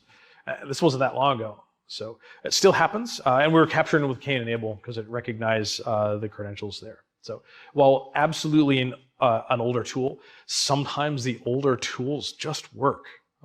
And absolutely can still have some value there. Some other fun stuff. We can create our own access points. We can be man in the middle. And if we can man in the middle, we can manipulate traffic. So Josh had this particular issue in which he was working at home and he was working on some wireless stuff. He needed a new access point to do some sniffing on. So he set up an open access point in his office and he called it Victor Timco. Open wireless access point. Had never been seen at his home before, had it connected outbound to his internet, so devices connect to it would have internet access. He wanted to do some sniffing of some mobile device traffic. It was about 12:30, and he set the access point up, didn't connect anything to it. Man, I'm hungry. So he went downstairs to make a sandwich, and nothing happened. So he sudo made a sandwich, and then he got a sandwich, starving. Finished the sandwich, went back upstairs. About 45 minutes later, took his time eating lunch, enjoyed it, and logged into the access point and saw that there were 4 connected clients. Like, I just set this open access point up like 45 minutes ago, and people have connected to it. His neighbors were stealing his internet. And he took some cues out of, a gentleman who created the upside down internet. So the upside down internet was a captive squid proxy on this gentleman's network. Like, if you're going to use my network, it's my network traffic, it's my network, I can manipulate the traffic if I so choose to. So anytime anyone would request an HTTP based website, his squid proxy would go and retrieve the page, convert it to an image, and flip it upside down and present it back to the browser. So it was the upside down internet. So any web page you tried to go to was all upside down. Josh is like, well, if you're going to steal my network, I'm going to manipulate your traffic. So Josh created a virtual machine that he could stand up his own access point, software-based with host APD, with whatever name he wanted, and then provided a captive squid proxy to be able to provide some various rewrite rules so he could inject traffic back to the clients as he saw fit. Because if you're going to steal my network, you're going to get the traffic that I give you. So the I Love My Neighbors project was born. So Josh would create an access point, Victor Timco, would let the devices connect back to his open Victor Timco network, and then they'd try to go outbound to the internet. The squid proxy with the firewall rules would redirect it to the squid proxy. The squid proxy would then go retrieve pages and perform rewrite operations based on the script that he had chosen, and then feed that data, rewritten data, back to the client. So if you run neighbor from within the virtual machine, this is the second virtual machine. I'd suggest shutting down Kali and making sure that your wireless adapter is connected to I Love My Neighbors through the menu. Okay. If you run neighbor.sh, it gives you a bunch of rewrite rules that you can use. And we've removed a couple of them just for space. Okay. Lots of fun stuff. The example that Josh is using is the ASCII images. So the squid proxy will go out to the website, grab the images, bring the images back, and run them through ImageMagick, Linux-based image manipulation tool, to convert those images to ASCII art, and then feed the ASCII art back to the browser, just as if it had retrieved the images. So Josh goes to willhackforsushi.com, his website, and you get his picture converted to ASCII art. It's not a very good one. You have to really squint to even see that there's like a face there. But some of these things are pretty darn humorous, like blur images. He was testing out the blur images, and a couple of days later, so he would gradually increase the blur after time. You could set a blur value, and every couple of days he'd increase the blur value so it would get blurrier and blurrier.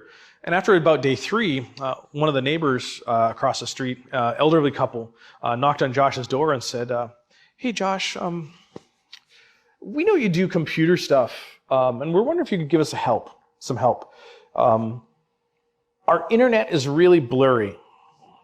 And he's like, "What?" what do you mean your internet's blurry? How does that even happen? And they said, yeah, we were trying to read some news stories on our computer and just everything was blurry and we thought maybe something was wrong with us. So yesterday we went to the eye doctors and had our eyes checked. And we're absolutely fine, but everything else is clear, but just the internet's blurry. And I was like, what? I don't, all right, I gotta see this. So he goes across the street to the neighbor's house and sits down at their computer, and sure enough, the internet's blurry, just the pictures. And he's like, oh, wait a minute. So he goes and looks at his wireless network, the wireless network they're connected to, and they're connected to Victor Timko. He's like, I don't even know how that happened, but they connected to my open wireless network with my captive squid proxy, where the images are all blurry at like 80%. So he's trying not to laugh, and he says, okay, hold on a minute. I can't Google from here because it's just too blurry. I'm going to go home for a minute, I'm going to research, and I'll come back and let you know what's going on. So he goes home, resets the blur index to 0, comes back like 10 minutes later, hits refresh, everything's non-blurry again, and says, oh, hey, looks like there's some weirdness with your internet. Do you have the password for your wireless router? And yeah, they did. And so he got them on the correct wireless network so that it wouldn't happen again. Oh, Josh, thank you so much. And the next day they brought cookies, homemade cookies. Like, that's how you get cookies, right? You set your neighbor's internet to blurry. Right. So, that one was kind of fun. There's all sorts of, flip and flop images, turn their orientation, turn them upside down. Have you guys seen Kitten War? Do you guys remember the website hotornot.com? You go to hotornot.com, and they show you 2 people, and you pick the one that was more attractive. Kitten War is the same thing, except it's 2 pictures of kittens, and you pick which one's cuter. So you pick the one that's cuter, and then they show you 2 new kittens. And then you pick the one that's cuter, and you give you 2 new kittens. The next thing you know, 4 hours have gone by. Ask me how I know this, right? Then you get evil, and every time you try to go to Google, it redirects you to Bing.com. That's just wrong. Come on now. Replace images with some of your own stuff. One of my favorites is the uselessweb.pl. If you go to the uselessweb.com, don't do it now. I'll show you some of the examples during lab. The uselessweb.com has a collection of useless websites. You go there and it says, send me to a useless website, please. Okay. And this automatically redirects you to some useless website. And I did this while I was in a hotel. I was bored, and I set it up, and I went to dinner for a couple hours and came back. And as I'm walking back down the hallway, I hear music coming from one of the rooms. And in their database at the time, the Useless Web had a redirect to a website that had a full-page rendering of the Four Non Blonde song Hey Ya to a He-Man video. If you've seen this. And I'm walking down the hallway and I hear, hey, yeah, yeah. Like, oh no, oh no, someone got I Love My Neighbor. So I get down to my room in the hallway and I walk into my room and Control-C. I'm like, up arrow, enter, restart the whole thing, go to bed. I get up the next morning and I'm up early down at breakfast in the hotel. And I'm right near the front desk. And the shift change, and the 2 women behind the front desk are saying, yeah, the internet was crazy last night. Everybody kept calling and saying that their internet was all broken and singing and stuff. And I'm like, oh, sorry, I'm trying to eat my yogurt. And the one woman said, yeah, somebody called up and said their internet was all, hey, yeah, yeah. I'm trying not to choke. And then she said, and somebody else called up, and this was the final straw. We called the internet provider, and we got them to change the passcode on the captive portal for everyone, which of course didn't do anything. And she said, yeah, and all of a sudden somebody called up and said their internet was all acting weird. And there's one site that the Useless Web would redirect you to, and it would redirect you to www.heeey.com, maybe more E's. And it would play, hey, and then when that audio was done, it would redirect you to HOOOOOOO.com, and would play, ho, and then it would redirect you back to, hey, and the woman is literally behind the desk, like, dancing, doing hey, ho, and I'm like, I had yogurt come out of my nose. I couldn't take it anymore. I had to leave, and managed to find a way to get yogurt out of my sinuses. So good times can be had. Lots of crazy, fun stuff that you can do here. And Larry, well, what's the risk? Hey ho it's funny, but what else can we do? The services within I Love My Neighbors are configurable, and we can write our own rewrite rules. One of the rewrite rules has the ability for us to replace executables.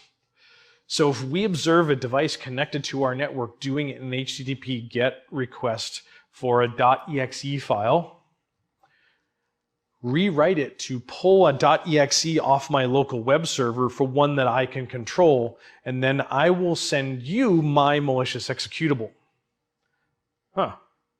Well, cat pictures and hey ho was lots of fun. Now we just got evil with it. Now you go to download Silverlight installer or Wireshark or any of those types of things, and then we're just going to replace it with an executable of my choice. And we can do so using the replace exes script. Now, I Love My Neighbors includes a default executable called setup.exe. And setup.exe is quite benign.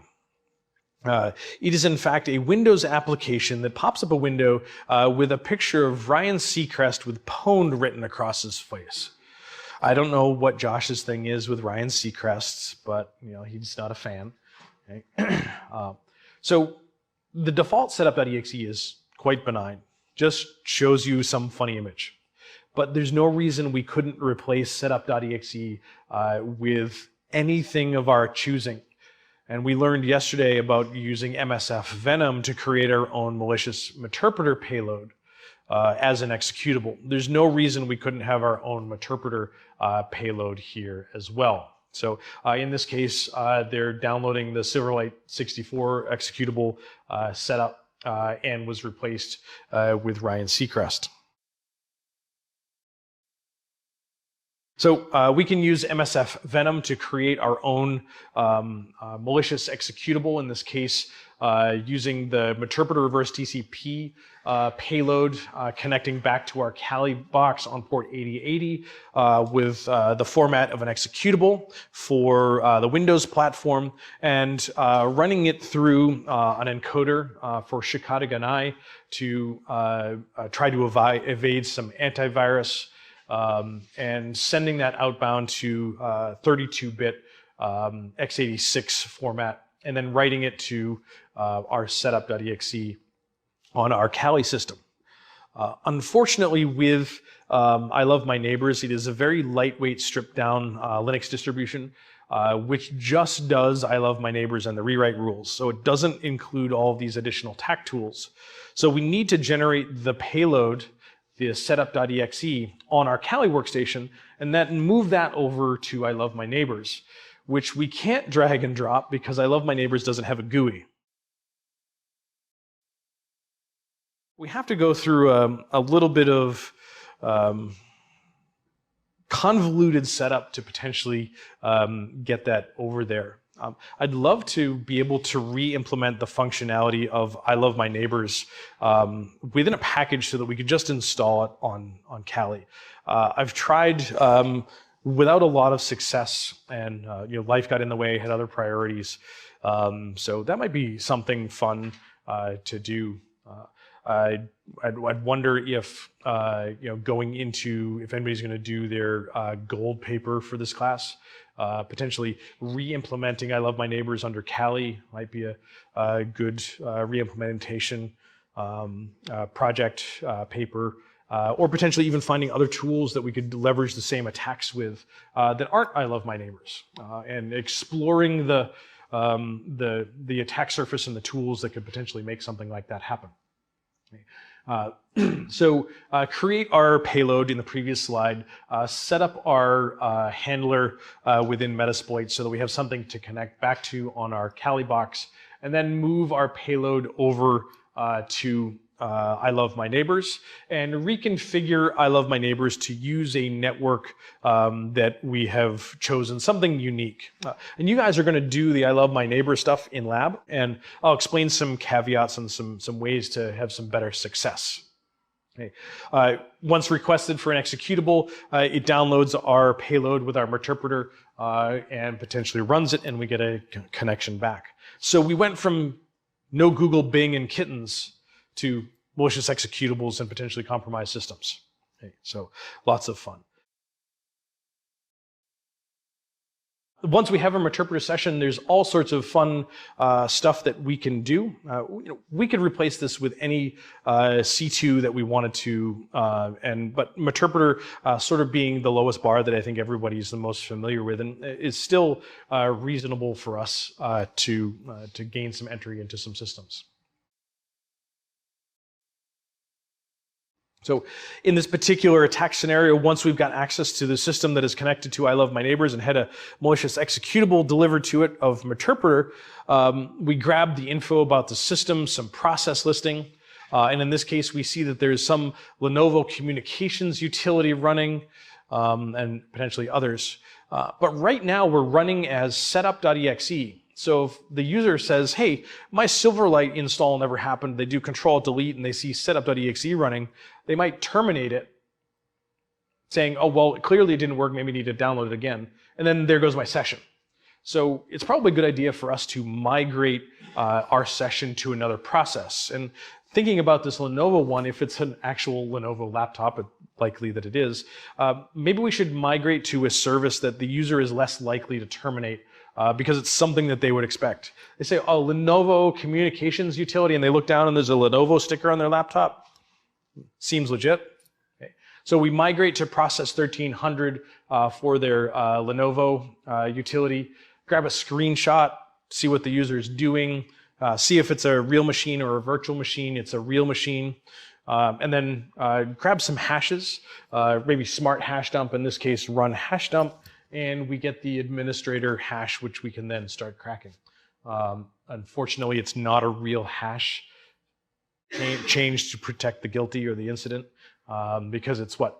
Coffee, feed face, dead beef. Yeah, that's it. That would be an awesome hash. Go crack those hashes, and then we can get additional credentials to that system. So how do we protect systems, client systems, from these types of attacks? Okay, well, in some cases, we've been on networks in which we've deployed some potential exploits. So maintaining patch levels. I think just about everybody's got a really good handle on patching their laptop, mobile devices. Handheld mobile devices, cellular phones can be a little bit of a challenge, and many of that is left to the consumer. I'll tell you right now, I do not have the latest iOS update on my phone because I hate doing updates like days before I have to travel. All right, so admittedly, folks, don't update with the schedule that they should. I'm also guilty of that. Okay. We talked about from some of the previous stuff, limit which SSIDs they can connect to. Yeah, maybe that's a little bit harder to do in practice. Again, VPNs, consider also using WPA, WPA2 pre-shared key or enterprise instead of non-open wireless networks. And then many of these attacks required some unusual traffic and or rogue access points, as it were, in enterprise environments, which could be detected by wireless IDS or IPS. The challenge really becomes is what happens when your enterprise devices are no longer at the enterprise. I know of no good mobile wireless intrusion detection systems or wireless intrusion prevention systems that can go with you when you travel. They're typically fixed in your enterprise location. So that becomes a specific challenge as well. All right, we talked about AirPwn. We talked about PSPF and defeating the private VLANs or client isolation. We talked about some additional attacks against directly against the clients on Wi-Fi networks, open or hotspot networks, and a bunch of tools for us to interact with some of the way the preferred network list works, specifically with the Wi-Fi Pineapple, as well as I Love My Neighbors. All right, so you guys are going to do the exercise on Wi-Fi client attacks. That one is Lab 2.1. There's one exercise for manipulating users with I Love My Neighbors. Okay. Some advice there. You're going to want to provide internet access to the users of your network. When you create your network name in I Love My Neighbors, pick a unique name for you so that you know it's your wireless network, as opposed to ATT Wi-Fi, and then you're maybe interacting with folks that you shouldn't. We're not going to have you do the actual compromise, because what we found in the past is that you'd work with a neighbor, and then your neighbor gets really squirrely about you compromising their Windows box. It's their work laptop, even though it's a loaner and it's supposed to be sanitized. Like, that's just not cool. So we're going to have you do some of the more fun manipulations, but have given you sort of the path to be able to make the malicious executables happen and understand how everything works. So my suggestion, suspend, pause, shut down Kali, start up I Love My Neighbors, make sure that your wireless adapter through the virtual machine menu is connected to I Love My Neighbors after it starts up, log in. You'll be using your wireless adapter, the Panda one, to create your new wireless network with your unique name, and make sure your host system is connected to a wireless network outbound to provide services. It doesn't matter, SEC 617 or Sans Rogo 1, as long as your Windows host or your Mac host can get out to the internet. Doesn't matter which wireless network you use. As long as the services are there, it will pass it through to the virtual machine. So now the question becomes, I need to have a system to attack. Well, great. I will take my Windows system and I will attach it to my I Love My Neighbors wireless network, and then I'll attack myself. Well, guess what? You've now just removed the path outbound to the internet, so you're just going in a circle. So it won't work. You need a second device to fall victim to I Love My Neighbors, whether that be the new friends you've made sitting next to you, or if you want to be antisocial and be able to practice this later, totally acceptable, use your phone. Take your phone and connect it to your victim network. That said, this is not a perfect tool. It is grabbing images from a website and in some cases converting them with image magic. Image magic is not terribly speedy in some cases. There aren't a lot of resources devoted to the virtual machine, and I haven't seen any improvements by giving it more RAM or more CPU. So sometimes it doesn't always work, it's really slow. Absolutely the case, it's not a perfect attack. The other one, it requires the victim visit an HTTP-based website. So if it redirects to HTTPS, it won't work. And that's becoming more and more of a challenge, is finding HTTP-only based websites and ones that have images. The other also requirement is it has to be the first time they visited that website, because if you visit it, it ends up in your local browser cache, and then the contents don't change, so it just pulls it from the local cache. So then you maybe have to find a way to refresh, just find websites that are there that you haven't been to. And I know in the lab, we reference like AOL.com and those types of things. Those all redirect to HTTPS now. So I think the biggest challenge in this lab is finding an HTTP-based website to go to that you've never been to before. So we can start throwing out some examples. I know from my experience, just about everything at ri.gov websites are all HTTP based until you get into form submissions. So like all the logos for the state of Rhode Island and like dmv.ri.gov is all HTTP for their initial pages. So just about any Rhode Island government service will work in multiple pages there. Some of the biggest challenges with the I Love My Neighbor stuff is it can be a little slow with the rewrite of images. It's not always perfect with the squid proxy. And the biggest one now is starting to find HTTP-based websites. Some of the biggest challenges there. I have a couple of suggestions and thoughts for that. And I think one of the ones that I will probably end up doing to make this a little bit better is to offer a bunch of suggestions for websites going forward, and then just host them myself. Let's take a look at Wep. We're not going to spend a whole lot of time on Wep, in that largely we're seeing the massive deprecation of Wep networks, and not a lot of folks are using them, or even getting to the point where we would see Wep around for legacy devices, and we're now getting to the point where even these legacy devices are finally getting replaced and are going away. So that's a good thing, because Wep is horribly broken, and we're going to see some of the ways in which Wep is horribly broken. However, in my neighborhood, there's still one wireless network within range of my house that uses Wep. Many years ago, we had Cox Communications available for cable internet in our neighborhood, and it was great. When we moved in, I was the only one on the segment, so it was really fast, and then more and more people started getting it.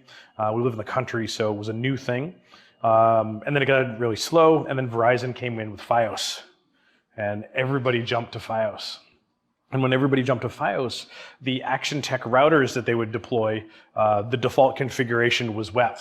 And one of my neighbors still has the original Action Tech router plugged in and in use on their network, and is still using the original Wep key as configured from Verizon. Yeah, and of course, with that, someone also figured out if you can observe the MAC address and the SSID, you can calculate the Wep key like that. So you don't even need to crack Wep, it's just a mathematical calculation. So it's way too easy. So there is one Wep network in my neighborhood, and they're very much working class folks, so not necessarily technologically minded for some of that type of stuff. And I don't talk to any of my neighbors. I like it that way. Don't bother me. Don't bother me.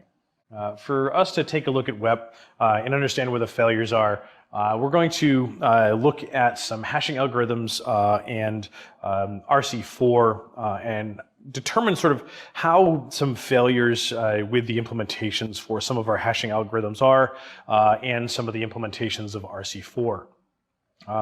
This really does give us a basis for some attacks against other wireless protocols, and even moving into the evolution of some of our more secure protocols for Wi-Fi.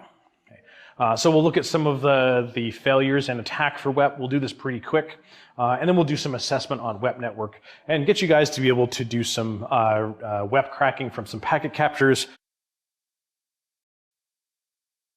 Okay, so the first question is, really, Larry, this is 2019 and we're talking about Wep? Yeah, we are. There's still limited implementations of Wep, but mostly gone, thankfully.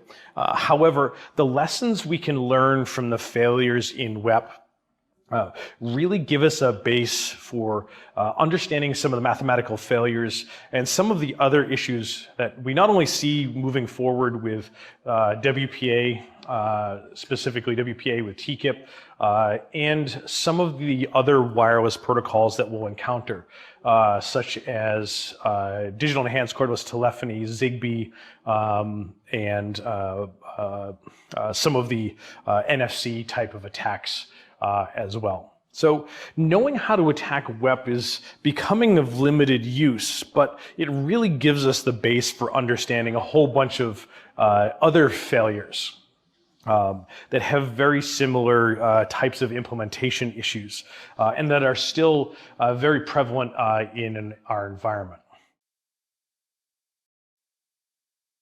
So looking at Wep, Wep was initially specified by the IEEE in 1997. Yeah, it's a 22-year-old wireless protocol, leveraging RC4 for its encryption. We can identify Wep encrypted frames by the network, we can identify Wep by a beacon frame having in the header the privacy bit being set to a 1. It was initially considered the Wep bit. It had two options, on or off. Off was an open wireless network, 1 was Wep. Now we tend to use that, depending on implementation, to turn the Wep bit on, also known as the privacy bit, to indicate Wep or potentially WPA, WPA2. So we need to dig in a little bit further on both of those protocols to determine what type of encryption is actually in use. For Wep, looking at the data packets, we will see that the data packets have a Wep header of 4 bytes to indicate an initialization vector, an IV, a unique per packet value, and a CRC 32-bit checksum, an ICV, at the end of the data portion. So we have other identifying marks to determine whether that bit is set to whether it's Wep or WPA, WPA2.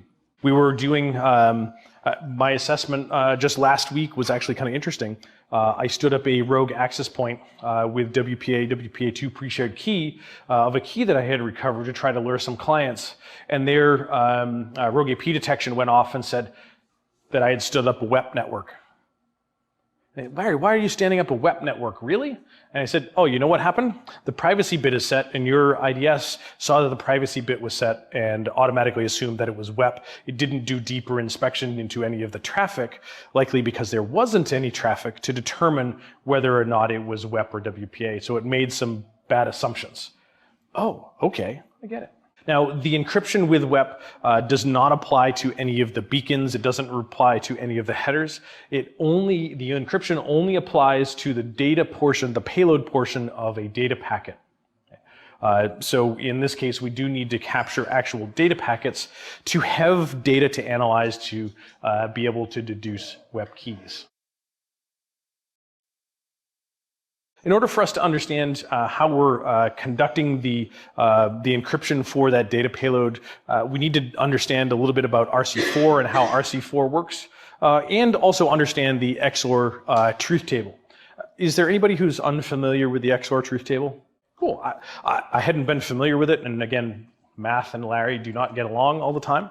So to quickly go through this with sort of the real world example, the transitive property of XOR I think is pretty darn neat in that with XOR we take 2 binary values and XOR them together, and if we know any 2 values we can always determine the third. So looking at this example, we have the letter A, or 41 in hex, which is converted to binary. We have a key of all Fs, so all 1s, and then we have our XOR result of the 2 values. So when we have 2 dissimilar values, a 0 and a 1, the XOR result is always 1. When we have 2 identical values, either 2 1s or 2 0s, the result is always 0. That's pretty cool. So if we think about this, if we take plain text, the letter A, and we take our key and we XOR them together, we derive ciphertext. And in this case, with XOR, 2 dissimilar values, 0 and 1 equal 1, same, 0, different, 1, different 1, different 1, different 1, same, 0. Cool. We created ciphertext. We can take ciphertext and send it in the air. When we want to decrypt it, we receive ciphertext and we know the key. So in the reverse, same, 0, different, 1, same, 0, same, 0, different, 1. Hey, we deduce plain text from our key and ciphertext. Now, if we can observe ciphertext and we know what the plain text was for that ciphertext, but we don't know the key, we can deduce the key with the transitive property of XOR. Different, 1. Different, 1. They're all different keys, all 1s. So if we can make some educated guesses about what plain text was that derived that ciphertext, we can recover the key. We use XOR to create our ciphertext with WEP and many of the other encryption stuff that we're going to be seeing across multiple protocols. So there may be some opportunities for us to be able to do some key deduction attacks if we know potential plain text. And those can actually happen. With WEP, we derive that key in our example of the XOR truth table of all ones, or FF. We deduce that key by using RC4, which is a stream cipher, which generates a unique number 1 byte at a time for the number of bytes that we need to encrypt. So if we need to encrypt, 100 bytes, RC4 will generate us a 100-byte key length at time of use. So 100 bytes of ciphertext, which then when we put on our data payload, will include an additional 8 bytes of overhead for our WEP headers and so forth. RC4, in order to generate that key, requires 2 inputs. It requires a unique per packet input and the length of data which we want to encrypt, so that 100 bytes, and then a unique key per packet. And that unique key per packet is derived from our shared secret, our WEP key, the one that we type in on the access point and the one we type in on the client, and the IV, the initialization vector. And the initialization vector is unique per packet and is put into the packet and transmitted in the clear in the air. So we have some parts that we can recover. Okay. RC4 takes that input, that key, to derive a unique number through a pseudo-randomization function, then takes our 100 bytes of data, 100 bytes of pseudo-random number, or PRGA, and XORs them together to create ciphertext. Plain text, key, ciphertext. Take ciphertext with our IV, put it in a packet, and send it into the air. So RC4 does take those 2 inputs, the unique key, which is derived from our per packet initialization vector, unique number per packet, and our pre-shared WEP key, and then the length of number of bytes that we need to encrypt. It gives us one long random number, PRGA, which we then use with that XOR function to derive our ciphertext. We then have a CRC 32-bit checksum at the end of our data portion. We take our plain text before we encrypt it. We run a CRC 32-bit checksum, and then derive our ICV value and concatenate those 2 together, and then derive a key for the length of the 2 of them so that we are encrypting the CRC 32-bit checksum within the data portion of the packet. How's the encryption work? Pretty simple. We need to send a packet, so we have some plain text. We derive an IV, a unique per packet number that we put into the packet in plain text to be sent out. We then take our pre-shared key, our WEP key, the one we type in that's a secret, doesn't get sent in the air, concatenate those 2 together, and send those to RC4 with the length of our plain text plus our CRC 32-bit checksum, so our plain text and our ICV. Say we get 100 bytes total length, so 4 bytes of ICV and 96 of plain text. RC4 generates us 100 bytes of PRGA, which we then XOR together with our plain text and ICV from our PRGA to derive ciphertext. We take our ciphertext and our IV, place it in a packet, and transmit it. Wasn't too difficult, fairly simple mechanism. Now, when it gets received, it becomes a little bit more complicated. Still, not terribly bad. Okay. The recipient receives a packet. It says, oh, it's a data packet, and it's got some encrypted payload. I take the encrypted payload, 100 bytes of data, and this packet has a unique IV that was sent to me in the clear. Great, I'll take that IV out of the packet, I'll combine it with my pre-shared key, never sent in the air, that the user typed in on my device. I'll send that to RC4 with the length of the ciphertext that I received.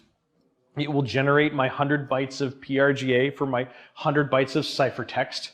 We'll XOR those 2 together to retrieve plain text plus that CRC 32-bit checksum. So 96 bytes of data, 4 bytes of CRC 32-bit checksum for our ICV.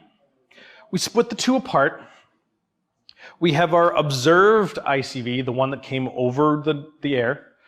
We recalculate the ICV with CRC 32-bit checksum of our plain text, and then we compare the two, the calculated versus the observed. If the calculated versus the observed matches, we pass the packet on up the stack because it decrypted properly, because we were able to pull the correct IV for that packet from the packet. We generated the right PRGA using the correct WEP key that was predefined on the device, and then we were able to decrypt the data, and the CRC 32-bit checksum matched. If it does not match, that means we had the wrong WEP key. Maybe we incorrectly grabbed the IV from the packet, unlikely. Or maybe someone created a packet and put erroneous data in it, or maybe there was some errors in the reception and a bit got flipped in the data, so it didn't decrypt properly. It is likely we just didn't have the right WEP key. If the two do not match, it's likely that it was the wrong WEP key, and then it's not a valid packet, so drop it silently. A little bit more complicated, but still a fairly logical methodology. Do everything in reverse to decrypt the packet, and then make sure it was the right key by looking at that CRC 32-bit checksum, the one we calculated versus the one we observed. So, looking at some of the attacks on this one, there were some implementation failures with the RC4 algorithm within WEP, in that 5.5 million of those unique IVs provided some mathematical shortcuts and issues with the RC4 key generation to have weaker entropy keys. Right? Moving that forward from the RC4 implementation, Pichstein, Tooze, and Weinman also realized we can do that whole XOR thing with if we know plain text, and they observed that 68-byte ARP requests had lots of known plain text every time, and there are lots of ARP requests on networks, and we can observe responses for good ARPs. So the combination of the RC4 failures and lots of known plain text, using not many packets from a network, we were able to do fairly quick recovery. And I'd argue these times, as shown on the slides, are woefully out of date.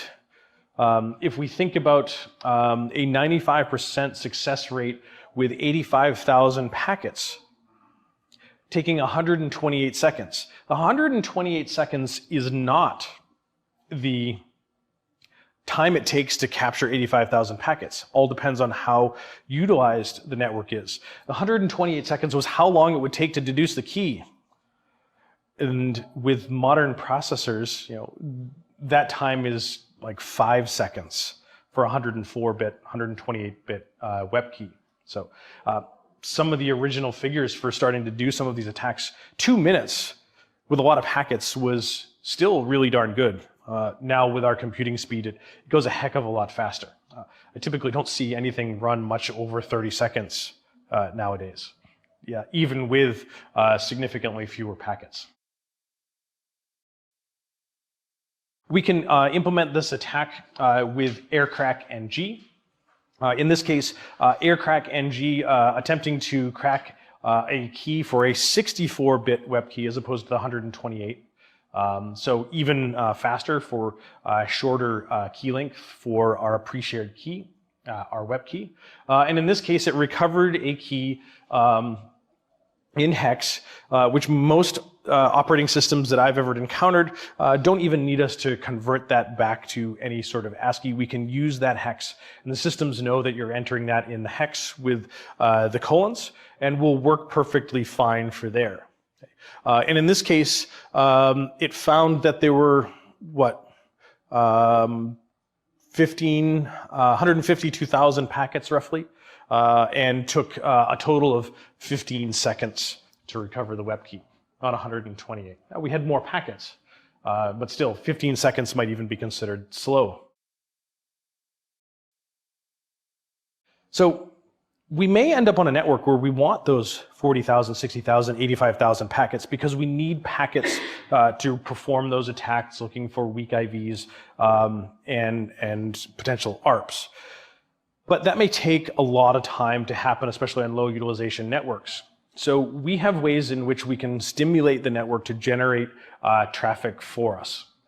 Unfortunately, one of the ways that we can do that is by taking a valid packet out of the air that we can observe a response to based on, and make some deductions about which packets to pick based on their length, say a 68-byte ARP request, and observe the 86-byte response, so a valid ARP request and response. And we can take that packet and replay it into the network over and over again. Because WEP does not have any initialization vector sequence enforcement. WEP standard says that the IV should be unique per packet. The problem is that they didn't say must be unique per packet, they said should be. So they do not have any counter at either the access point or the client for maintaining state of IVs. So there is no counter. So you can take a packet that is valid with an IV of 1 and replay that again, IV of 1, and the access point and or the client don't care because it's not counting which ones had previously been used.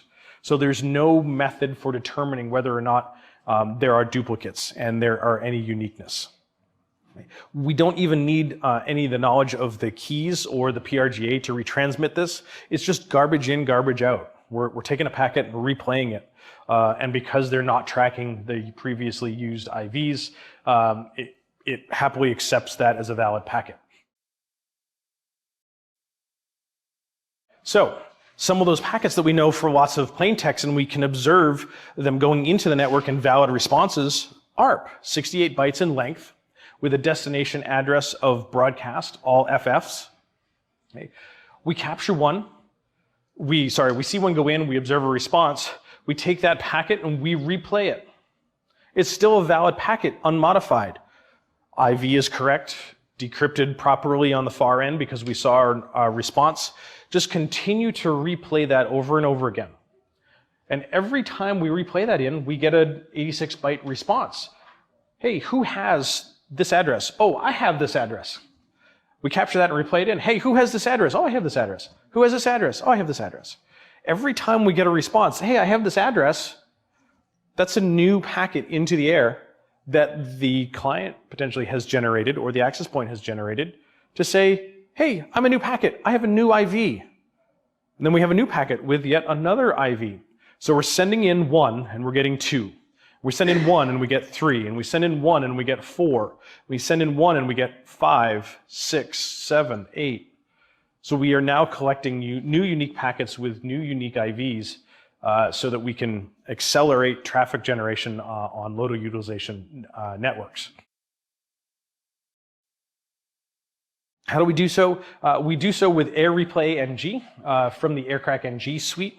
It allows us to replay some WEP encrypted packets, specifically looking for ones that are ARP packets, and then records the responses of their ARP replies of the 86 bytes with new unique IVs. So when we start looking through that packet capture, only half of that exchange is useful. Why? 1, 2, 1, 3, 1, 4, 1, 5. The ARP request is always the same IV, so we just have one sample there. But all the responses for each of those sessions are unique ones. So only half of them are good for us for being able to do any attacks against WEP. So Aircrack NG is great, works really well. Wouldn't it be nice if this was even more automated for us? Because doing air replay, lots of command line options, need a monitor mode interface. Yeah, wouldn't this be nice if it was automated for us? Yes. So there's a tool called Wi-Fi 2, the successor to Wi-Fi. Yes, Wi-Fi 2 has a capital W at the beginning of the command. I don't know why they did that. Maybe just to make it more difficult on us. Okay. Air Replay NG, we had to do lots of command line options. Wi-Fi, on the other hand, you start Wi-Fi. and it looks for your wireless interfaces and attempts to put it in monitor mode if it isn't already. When I ran mine, my wireless interface was already in monitor mode, so cool. We can also tell it to specify an interface and even tells us how to do it. In monitor mode, it goes and does some channel hopping and gives us a list of networks. And then we pick from a number menu on which wireless networks we want to attack. And in this case, we've got a couple of networks from my neighborhood with a wireless network that is still using WEP. And this is the 2URH1. So we tell it, oh, we want to attack number 4, hit 4 and enter, and it starts going, collecting packets, doing traffic acceleration, and then we'll automatically attempt to crack the WEP key. Now, I will caution you, when you start going down the role of automation for something like this, sometimes these tools do things that you don't expect. I have seen Wi-Fi and Wi-Fi 2, as part of their collection of traffic, decide that it might be a really good idea to denial of service this network first, and then maybe just denial of service every network we see, even though we just want to attack one. So I will caution you when you do use Wi-Fi or Wi-Fi 2 that it may have some unexpected results. All right, how do we decrypt the traffic? Well, we can load it up in Wireshark, and Wireshark will do the decryption for us, but we can't save the unencrypted files back out with Wireshark.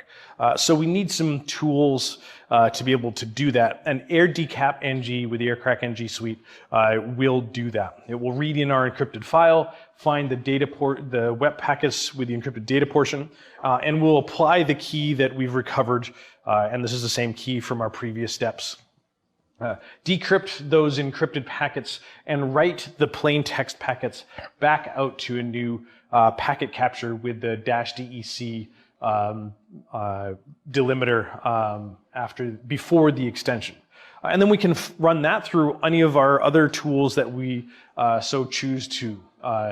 Snort, Bro, any of the Wireshark, you name it, and then we can inspect all of that traffic as well.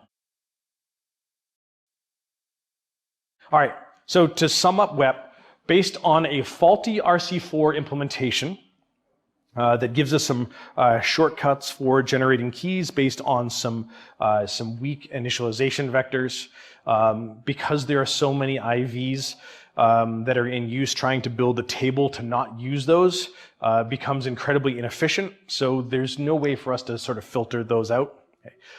We apply WEP specifically to the data payload of data packets, and we include an IV and a CRC 32-bit checksum. We do not have any replay protection, so while there's supposed to be unique IVs per packet, there's no enforcement for that. AirReplay can identify our packets, do some replay, and do some traffic generation. The methodology for checking whether or not a packet was potentially modified and or whether it is a valid packet with a CRC 32-bit checksum is pretty weak. Anybody can recalculate CRC 32-bit checksum with no additional key material. Okay. And it's in fact quite easy to do WEP key recovery using AirCrack as long as we have packets. I'm going to let you guys work on the Attacking Wep lab. This is lab 2.2, the exercise on attacking WEP networks. And this shouldn't take too terribly long. Let's take a look at some denial of service attacks. We'll talk about some of the impact examples for denial of service attacks and why they're particularly damaging. We'll talk about the different types that we can conduct, some potential targets, tools, and techniques. And then we'll talk about the defensive measures against denial of service attacks. And this is arguably one of my favorite modules in the entire course just because it's freaking evil. And I like to be evil sometimes. Being evil with permission is even better. That said, denial of service attacks are particularly evil, but there are legitimate reasons why, as a pen tester or someone that's doing some audit in our own organization, would want to conduct denial of service attacks not over a long period of time to have some impact to the organization, but for short periods of time to potentially disconnect a client from a network so that we can observe it reconnecting, to say maybe observe a hidden SSID, recover that, force them to reveal that to us, maybe to disconnect them so that we can observe authentication exchanges such as WPA, WPA2 pre-shared key to capture all of the data that we need there. Maybe disconnect them from a legitimate access point so that they roam to our evil access point. So some potential legitimate reasons for us to want to conduct attack as opposed to putting them in a down state and potentially impacting business. Although that is also a risk scenario for some attacks for denial of service as well. So we find that denial of service is often overlooked as part of a wireless assessment scenario. I see this as very similar types of things when folks go to test their disaster recovery options. As part of my previous life working in healthcare, I was also the lead for the IT disaster recovery plan. And I could never convince anyone to do an actual real world test, like actually fail over to our hot site at Iron Mountain and then go use those systems. They always wanted to do tabletop exercises, and it was like pulling teeth to get them to schedule one of those, even though I had audit breathing down my neck to get them done. Like, nobody wanted to do it because there was some potential impact if it ever went wrong. Well, that's kind of the point, isn't it? So most people don't want to do testing for denial of service attacks because it can potentially disrupt their business. The same sort of thing with the disaster recovery plans and the disaster recovery tests, that it could potentially impact their business. But that's kind of the point. When denial of service happens, it is likely going to disrupt your business, especially over a long period of time. So it's really important to know what to do. Denial of service attacks do not require any type of sophisticated attacker, and I'll talk about that during one of our attacks. Okay. We can do it remotely, add something to the environment and leave with very inexpensive equipment. And depending on what the attack targets are, we could potentially have some life safety and or financial impact to a long-term denial of service attack. And we don't have a lot of protection here with some of our new methodologies, such as WPA, WPA2, for denial of service attacks. So we're largely trying to figure out what in the heck to do, and we'll talk about some of those protections. So looking at a couple of potential attack examples that might be interesting. A number of years ago, Sharp Healthcare deployed a bunch of Wi-Fi based wireless infusion pumps.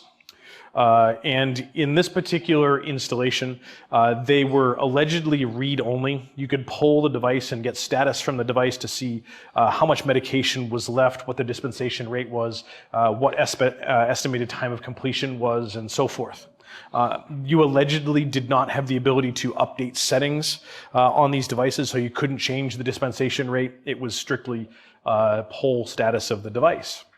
And they installed these devices to have some operational efficiency in that previously you'd have, say, 20 patients on a ward, and you'd have to have a nurse go through and do vitals every 20 minutes and check your IV pump. Well, this was a potentially 2 or 3 minute task to check those IV pumps for 20 patients. That's an hour's worth of salary that you're paying someone to do this task. But with the wireless IV pumps, they could have the nurse manager behind the nurse's station with a monitor displaying all of the output of all of the IV pumps. And while she's doing other work, she can just glance up and see the entire status of all of them, and it takes 10 seconds. And when one of them gets to a point where it needs to be addressed, maybe it turns yellow, it's going to run out in the next hour for Dave's pain medication, and he really likes to have his pain medication because he just had surgery. They can go have a nurse go and address it, and they don't have to continually monitor it and have that time expenditure. Now, why Wi-Fi? Why didn't they just don't make them Ethernet based? Well, have you seen how many wires and tubes are in a hotel room? Yeah, in a hospital room. Yeah, there's lots of them. And sometimes there's a phone and network and they all have the same Cat5 jack, and you plug an Ethernet cable into a telephone jack and the telephone rings, and you let the magic smoke out of the Ethernet port on the device. It's not a good scene. And then if the patient wants to get up and go for a walk, if they're allowed to, they have to unplug power and they have to unplug this other jack, and maybe then the patient plugs it back into the phone jack. There's lots of possibilities for errors and damage to equipment. So I get why Wi-Fi is good there. And I also get the operational efficiency for something like that. The problem is that with that operational efficiency, and you do that in mass, you can start doing staff reduction, workforce reduction for additional cost savings, and then you start maybe put people out of jobs. Okay. Now the question becomes, what happens when that Wi-Fi network in this scenario goes away? No devices can connect to it. You can't get status updates from the nurse's station. So now you have to go back to another plan. You have to figure something else out. And often in a scenario like this would be, well, we can't see them, so now we have to go back to the old school and have a nurse go around and, as part of their rounds, check these IV pumps like we used to. The problem is that we did staff reduction, so we don't have enough staff to actually accomplish that task. So we need to bring in some temporary help. Maybe we need to have a nurse extend their shift, and now we're paying them overtime. Do they even remember what they need to do to check these things, because we've had this stuff installed for a couple of years and they don't remember what the process is? And then maybe we're going back to paper. So, then we have some potential issues with, oh, maybe we didn't make it so that Dave got his medication in time, and he's very unhappy and decides that he wants to sue the hospital for something bad. Okay. So I get the idea why we'd have it, but I also get what happens when it fails. Another one, looking at credit card processing. Specifically, small to medium businesses using something like the Square Stand credit card processing for their register and so forth. Connects via Wi-Fi out to the internet to do credit card processing. And what happens when the Wi-Fi is down because someone has launched a denial of service attack against a neighborhood where a bunch of small businesses are, and no one can process credit cards? Like, now you have to put a little sign on the door that says cash only. How many people carry cash anymore? I carry cash, right? Because I never know where I'm going to end up, right? I could be, in the backwoods of Ohio somewhere, or go to our little greasy spoon mom and pop that just started taking credit cards. So I always have some cash on me just in case. Get in a cab. Oh, sorry, my credit card machine's broken. Well, now what? I have cash. Right? So many people don't carry cash anymore. They use their credit card. So now, as a competitor, I have a competing business just down the street. I launched a denial of service attack against my competitor for wireless, and they can't take credit cards, but I still can. So many people will just go maybe next door or down the street to the business that can take credit cards. And those that are under denial of service attacks maybe can't take them, or they have to fall back to the backup. And how do they do that? Maybe they have to phone in every one of their credit cards, or even better, maybe they use that carbon copy ka-chink, ka-chink machine. You guys remember those? Where you'd put the credit card in the machine and they'd put that carbon copy thing and they'd swipe the carbon copy over it. Yeah. Do they even have one of those machines anymore? Do they know how to use it? Probably. Do they even have the carbon copy stuff? Yeah, probably not anymore. Cleaning out my mom's stuff, I actually found one of those receipts from 1986. Like, that's how long ago some of these folks were using these, and yeah, probably not anymore. So we have now a potential financial impact. Can you even fall back to something to continue to process credit cards? And does it really impact the bottom line at the end of the day for your business? Potentially, yes. We have a couple of different types of attacks, the persistent and the non-persistent. The persistent attack, we launch an attack, maybe a couple of packets, and once those couple of packets are sent, the attack is done. But that attack has caused some longer lasting result on the device that we've sent those packets to maybe cause it to crash, to cause it to halt operations and no longer process Wi-Fi packets. A couple of packets in, attack is done, longer lasting result, and may require us to reboot an access point or a client or something of the like. On the non-persistent attack, the only time the attack is working is when we are actively sending packets. We send a packet of 300 packets in. The denial of service happens at the first one, and it continues to be in a denial of service condition until all 300 packets are exhausted. The last of the packet stops, and the network returns to operation. It requires us to be actively engaged in that non-persistent attack for it to happen. The non-persistent attacks are the ones that are arguably the most common and are specifically related to the deauthentication type of attacks, which we'll describe shortly. However, it has been my experience lately that we can take a non-persistent attack and turn it into a persistent one by launching denial of service attacks with deauths, which you guys are going to do during lab. If you deauth a client long enough, I'm finding that many modern operating systems, macOS and Windows, will just stop trying to reconnect to the wireless network even after you stop the deauthentication. So you've turned a non-persistent attack into a persistent one. And it usually requires that you bounce the wireless interface or reboot the machine for it to reconnect. It just says, oh yeah, you keep telling me to go away? All right, fine, I'll just go away and I'll stay away until somebody does something. And this may not be the desired result, especially if you want to observe the results of them reconnecting to your network or a network. Where can we deploy these specific attacks? We've got client attacks, largely with some fuzzing and targeting the attacks there, and we'll be looking at that in the next module. We can also target the physical medium, the RF, the physical layer at layer 1. And we can also do layer 2 at the 802.11 MAC layer, in which we will exploit and use the functionality within the MAC layer, the actual protocol itself, to generate some denial of service attacks. We're using the protocol against itself. So physical medium attacks, this one does not require a sophisticated attacker at all. We're just creating excessive noise on the frequencies in use for our wireless network. I describe this attack as me getting old. Okay.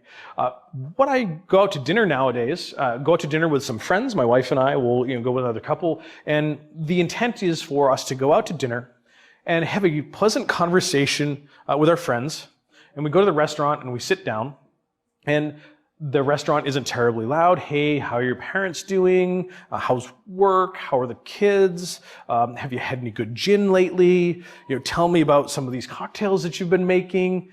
We can have a conversation. There's not a lot of background noise.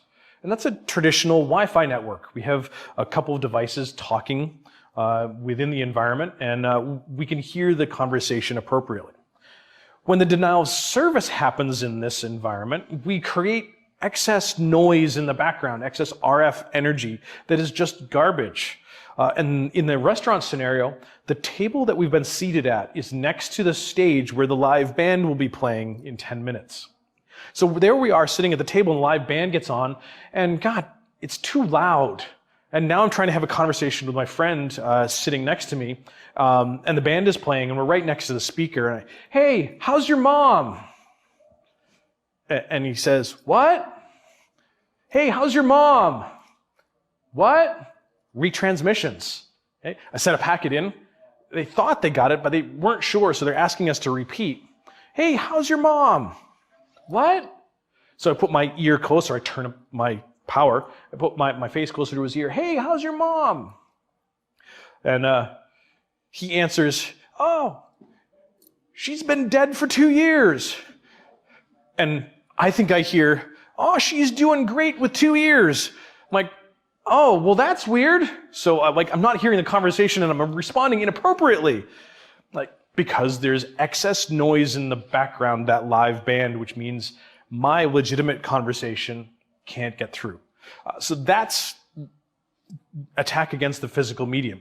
We have a conversation in the RF spectrum on our specific channel, but something is generating a whole bunch of RF energy that is just noise and is drowning out the legitimate conversations. We have a couple of ways we can do this. We can just create excess noise with some standard Wi-Fi gear, and/or we can do attacks with some customized stuff as well. One of the ones that I'd argue for 2.4 gigahertz networks is that this is super simple and does not require a sophisticated attacker. I can teach my 6-year-old how to do this attack for 2.4 gigahertz networks. This is known as the fork in the microwave attack. Okay? And you don't take the metal fork and put it in the microwave, close the door, and turn it on. No, you open the door and you take the fork and you jam it in the safety mechanism that tells the microwave the door is closed, and you leave the door open and you turn the microwave on. And then 2.4 gigahertz energy comes flooding out of the microwave and takes down the wireless networks. Don't do this. Okay? It's highly dangerous. It will kill you. Okay? But I can teach my 6-year-old how to do that. It's probably not a good idea to teach my 6-year-old how to do that. Okay. I've heard stories that there was a McDonald's restaurant that the owner wanted the staff to be more efficient, so he took the doors off the microwaves in the kitchen and defeated the latches so they could just take the breakfast sandwiches and pop them in and reach in and pop them out. Yeah, that didn't last long. He wondered why his staff kept dying. Yeah, because they get cooked from the inside out and not just the sandwiches. Yeah, he got sued and yeah, it wasn't good for him.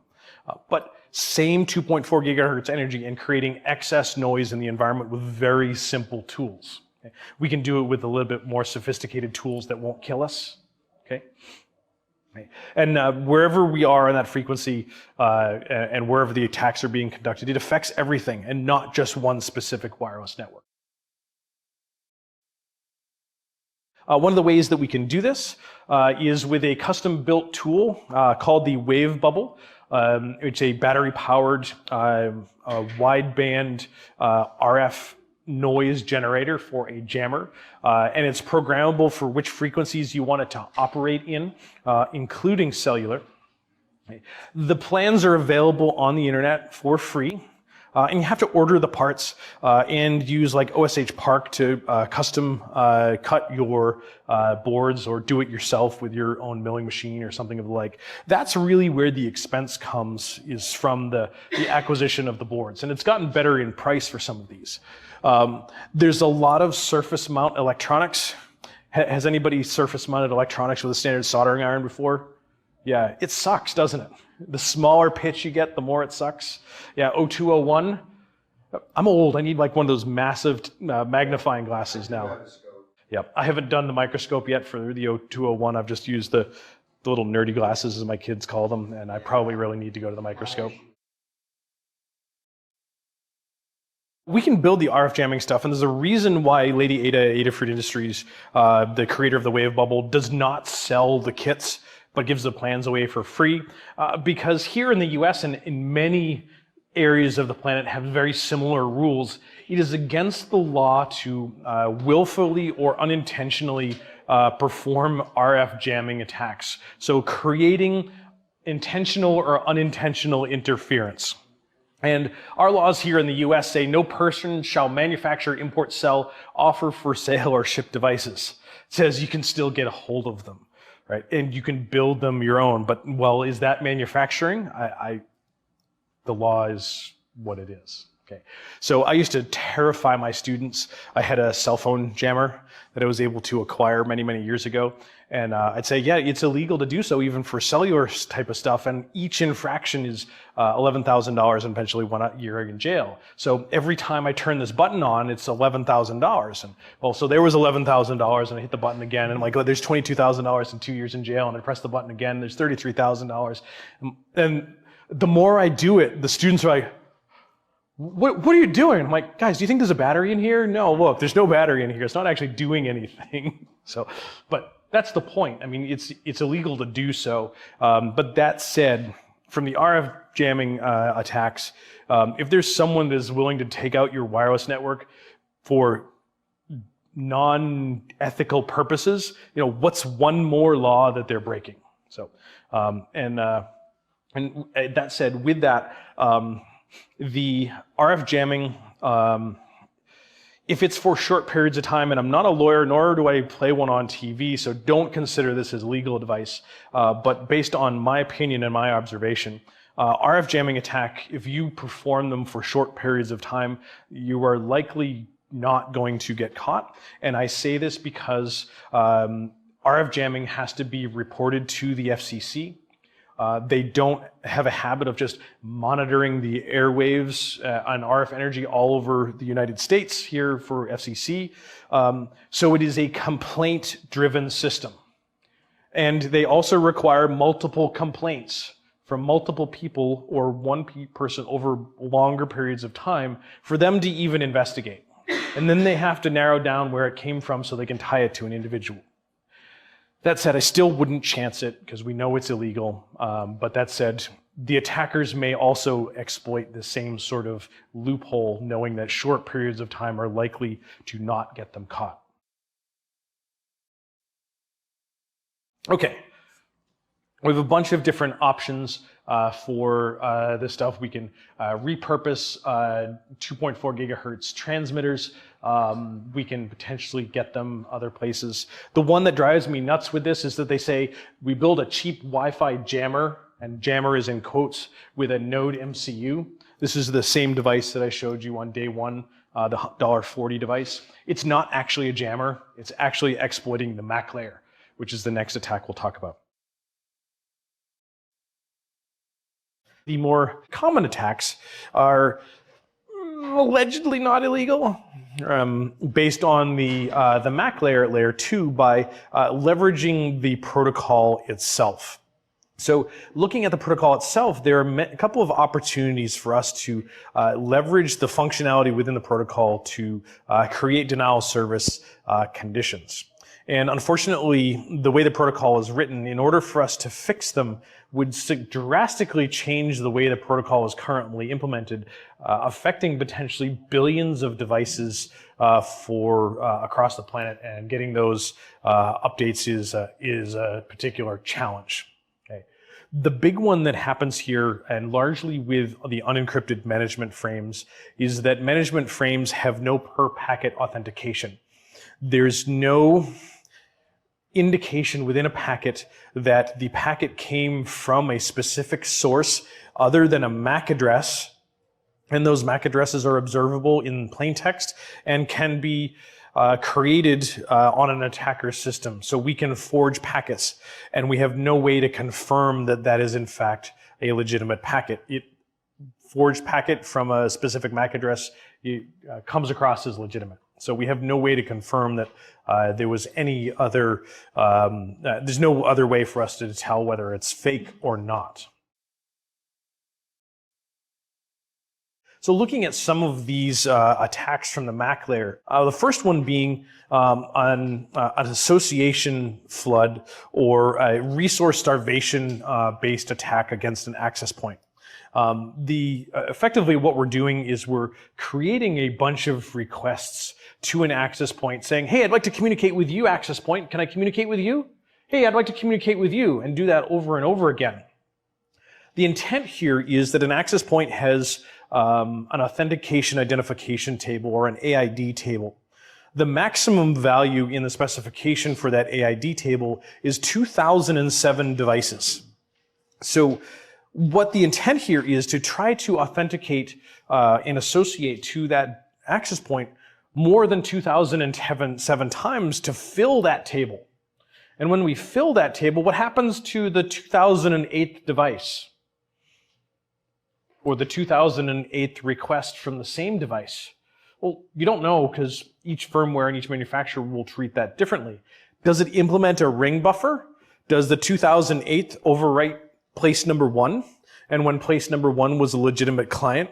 And if it overwrites legitimate client number 1, it drops off the network, and then overwrites 2, 3, 4. Does it implement a ring buffer?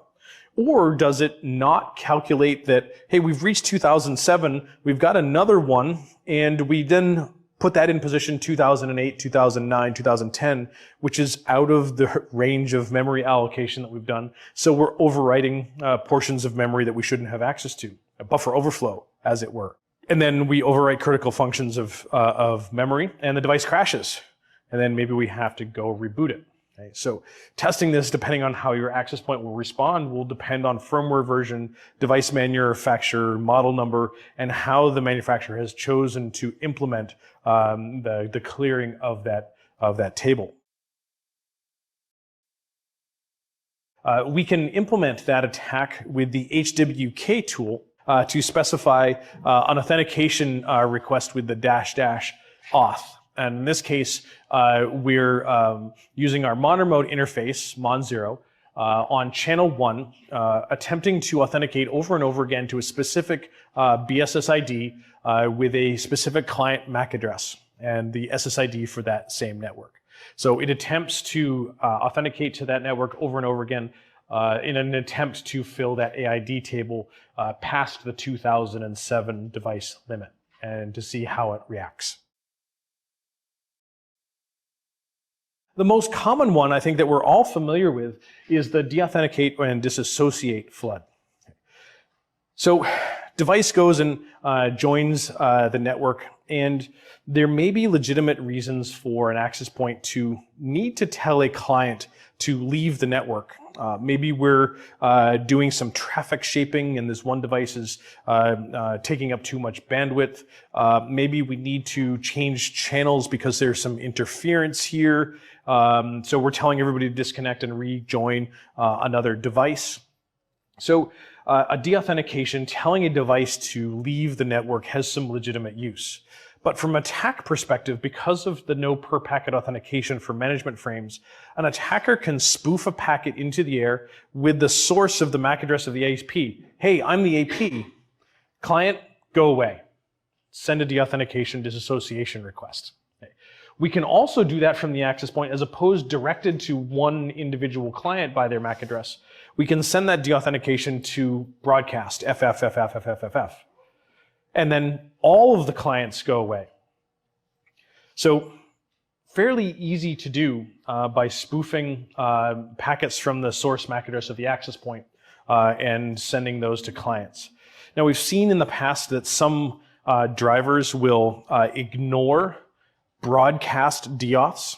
And then we've seen some drivers that will ignore broadcast and directed deauths to individual clients, which of course then breaks those clients for dealing with 802.11 spec, should there be a legitimate need for them to be told to go away.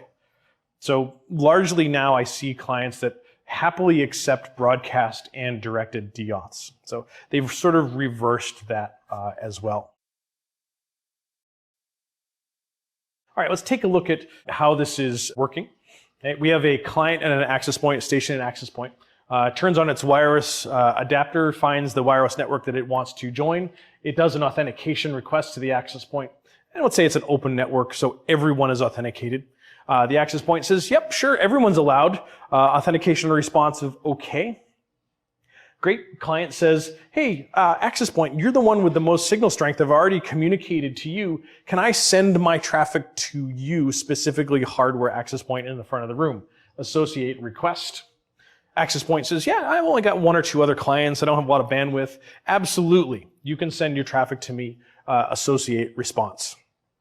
Attacker has observed MAC addresses by sniffing of the client and the access point. The client has joined the network and is ready to start doing data, and the attacker now sends a packet into the air with a source address of the access point, destination of the client into the air itself, to the client receives it and says, oh, I was just told by the access point to go away, deauthenticate. So it disconnects from the network. It goes, hey, I need to connect to the network again, so I'd like to authenticate to the access point. Asks again. Attacker replays deauthentication. Hey, can I join the access point? No, go away. Hey, can I join the access point? No, go away. Hey, can I go away? Hey, can I? Just keeps telling go away over and over again. This is where we can turn a non-persistent attack into a persistent one that I've seen with macOS and modern versions of Windows. We keep doing that deauthenticate over a longer period of time, 15 minutes or so, and the client will just give up trying to re-authenticate. We'll just say, yep, okay, fine, you told me to go away, I get it.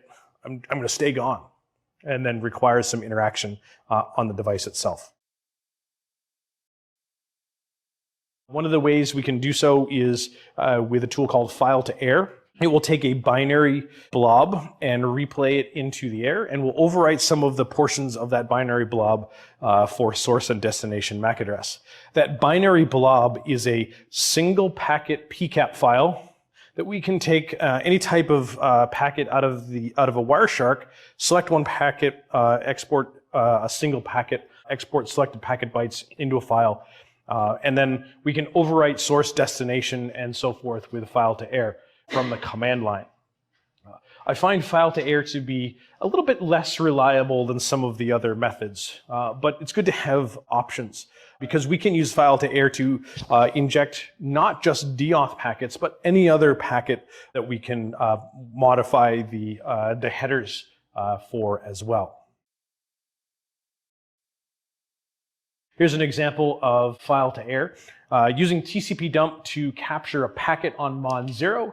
And we have a WEP encrypted packet. The big one here is we're looking for source and destination addresses to do the denial of service with. And then use file to air on our monitor mode interface with our MAC 802.11 drivers on channel 1, where this access point is. We're going to use the sample deauth packet in the packets directory. We're going to send it 10,000 times fast, or 10 times a second, which is a shortcut for that, and then use the MAC addresses that we recovered from that WEP encrypted packet to overwrite the fields in that deauth.bin with our source and destination. Okay. Hit enter, and it starts transmitting packets and causes deauth.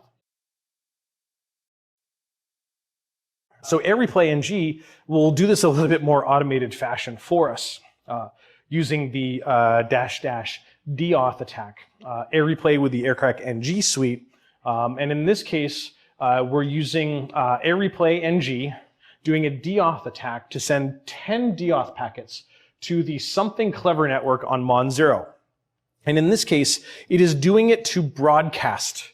It listens for the wireless, takes the wireless adapter, monitor mode, listens for the Something Clever network to recover the MAC address, recovers the MAC address so that then it can start injecting packets. Hey, I'm the access point from this MAC address to broadcast, go away. Okay. We can also specify a specific client that we'd like to deauth if we just want to do one with a -C command in the MAC address of that individual client. One of the things that I found, we talked about potentially migrating to the AWUS 1900 wireless adapter. What I found with AirReplay NG is that it will never detect the beacon frames of those networks, so it will never actually start sending the deauths. But you can tell it with a capital D to ignore any of the detections and just start sending the packets, and it deauths just fine. The detection mechanism doesn't work, so you need to do a little bit more work to get the MAC address up front. We can also do some other fun attacks with MDK3, make it even more automated. To do denial of service attacks, MDK3 WLAN 0 wireless interface doesn't even need to be in monitor mode, and D for die, okay, or denial of service. It finds access points, it finds clients, and does all of the deauthentication and denial of service attacks that it knows about. Okay. That was super easy to do denial of service attacks, although it is non-judicious about what it attacks. It attacks everything. Not just one access point, it attacks all the access points and all the clients. But we can add some additional command lines to types of networks we want it to do deauth attacks against and be a little bit more refined in its approach. I still prefer AirReplay NG for something like this. How do we prevent some of these denial of service attacks from happening at the MAC layer? Well, the IEEE realized that this was a problem and that the problem largely stems from lack of per-packet authentication for management frames. So they developed the ability for us to have per-packet authentication for management frames with 802.11w. The problem is that 802.11w only applies to deauthentication packets. It doesn't address any of the other management frames. We have to define a key for 802.11w on the client and the access point, And it uses those to authenticate whether the deauthentication packet came from the legitimate access point or it was spoofed. The only way we could spoof that would be with a spoofing tool that has support for 802.11w and knowledge of the pre-shared key that is not sent over the air. So while it has the ability to mitigate that attack, we don't see a lot of folks implementing 802.11w, largely because it hasn't been all that long that 802.11w has been supported in the desktop and mobile operating systems to begin with. The day that the spec was released, it was available in our access points with a firmware update. But it took several years for the operating systems to include it in their default wireless clients. You could get it, but you had to buy a third-party wireless client utility and maybe spend $30 per workstation. So the adoption rate was really poor. The other one too is that it only protects deauthentication management frames. There are other management frames that are in use that it doesn't protect.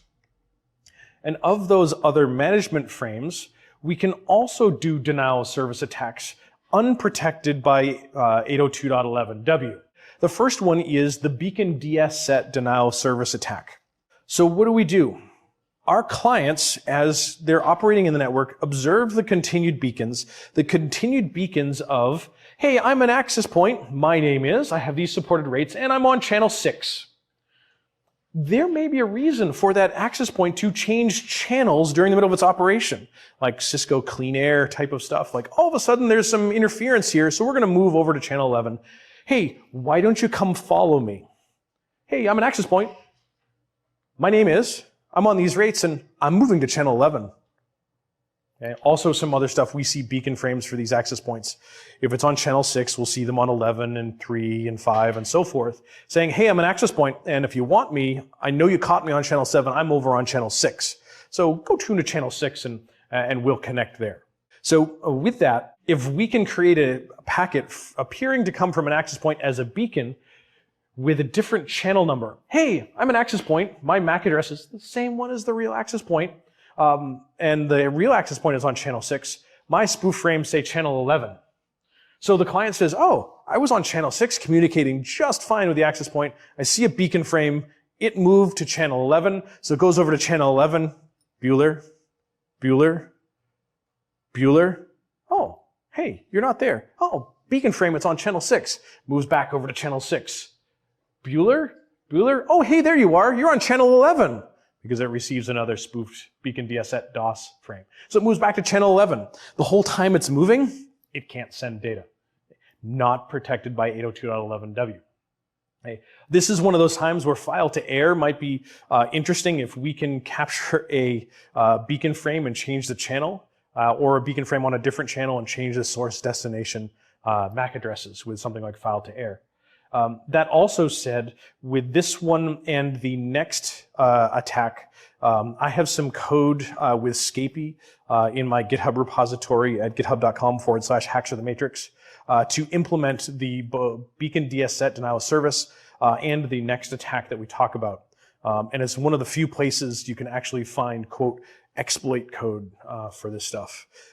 This came out of the fact that this is the only place you ever hear about these two attacks, the beacon DSS DOS and the next one with the RTS-CTS co-opting. They used to be well documented at the Wireless Vulnerabilities and Exploits website, WVE.org. WVE.org got bought by HP, and HP shut the project down. So you go to archive.org, the Internet Wayback Machine, and try to get copies of the advisories from the Wayback Machine, and it only spidered the first 3 pages of advisories, and they're on like page 6. So there's no more documentation for the stuff available on the internet. This is like the only place that I know of where these attacks are documented, and there was no code to actually do them. This becomes particularly interesting in that with WPA3 and moving forward into some of our new networking technologies, that they're limiting the way deauthentication attacks work, yet these may still be very valuable to be able to perform those same attacks. The next one is the RTS-CTS co-opting. So 802.11 is collision sense multiple access with collision avoidance. Sorry, carrier sense multiple access with collision avoidance. So CSMA, CA. The point here is that we can have multiple devices accessing the same medium, which is finite, and attempt to only have devices transmit when no one else is transmitting to avoid collisions in a half duplex fashion.